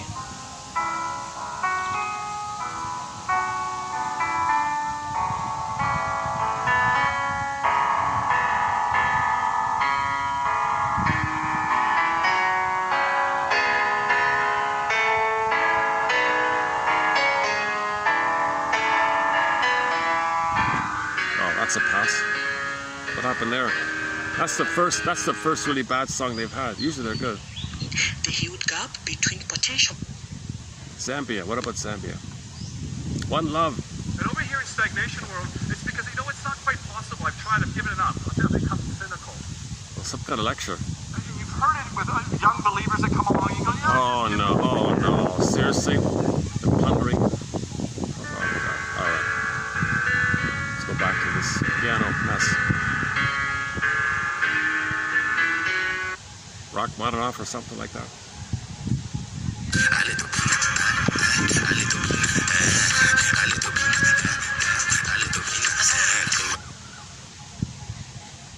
Some of the music in Africa is really funny. That jungle one is really funny. Let's just wait it out. Oh, here we go.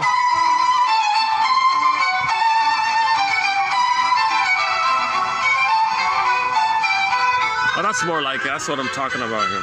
They play a lot of great classical, baroque, ambient, sort of upbeat, kind of fun instrumental music.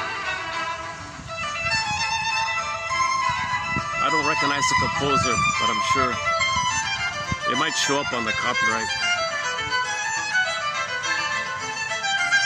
Okay, I'll let this play for a minute or two, or rather, when this song ends, I'll just hit the stop button. Submitted for your approval and consideration, should you choose to accept it. Number 1, oolong tea, oolong cha, or the kung fu version of it called gong fu. The gong fu version of oolong cha. The regular oolong, double O, and then long oolong, or the variation of it.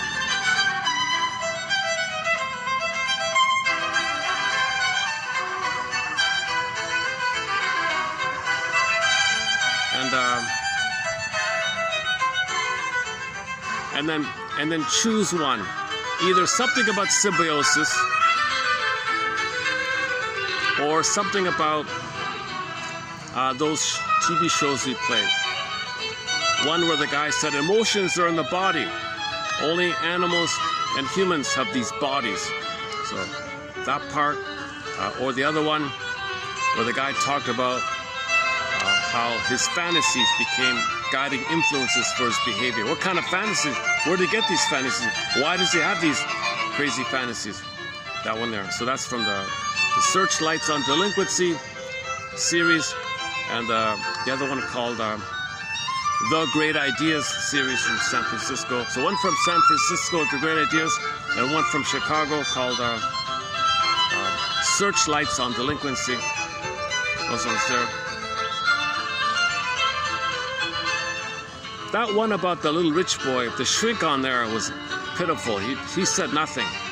I don't know what happened there. But that was a washout. The first part's okay. And then the narrator brought in some shrink guy. Maybe he was just afraid to say something. I don't know. He said nothing. For some reason, he said nothing. He rambled on and said nothing. He repeated the same obvious cliche. Children need love. What can I say? Yeah. Can you be more specific? I don't know what to say. I'm repeating myself. Children need love.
Oh, all right.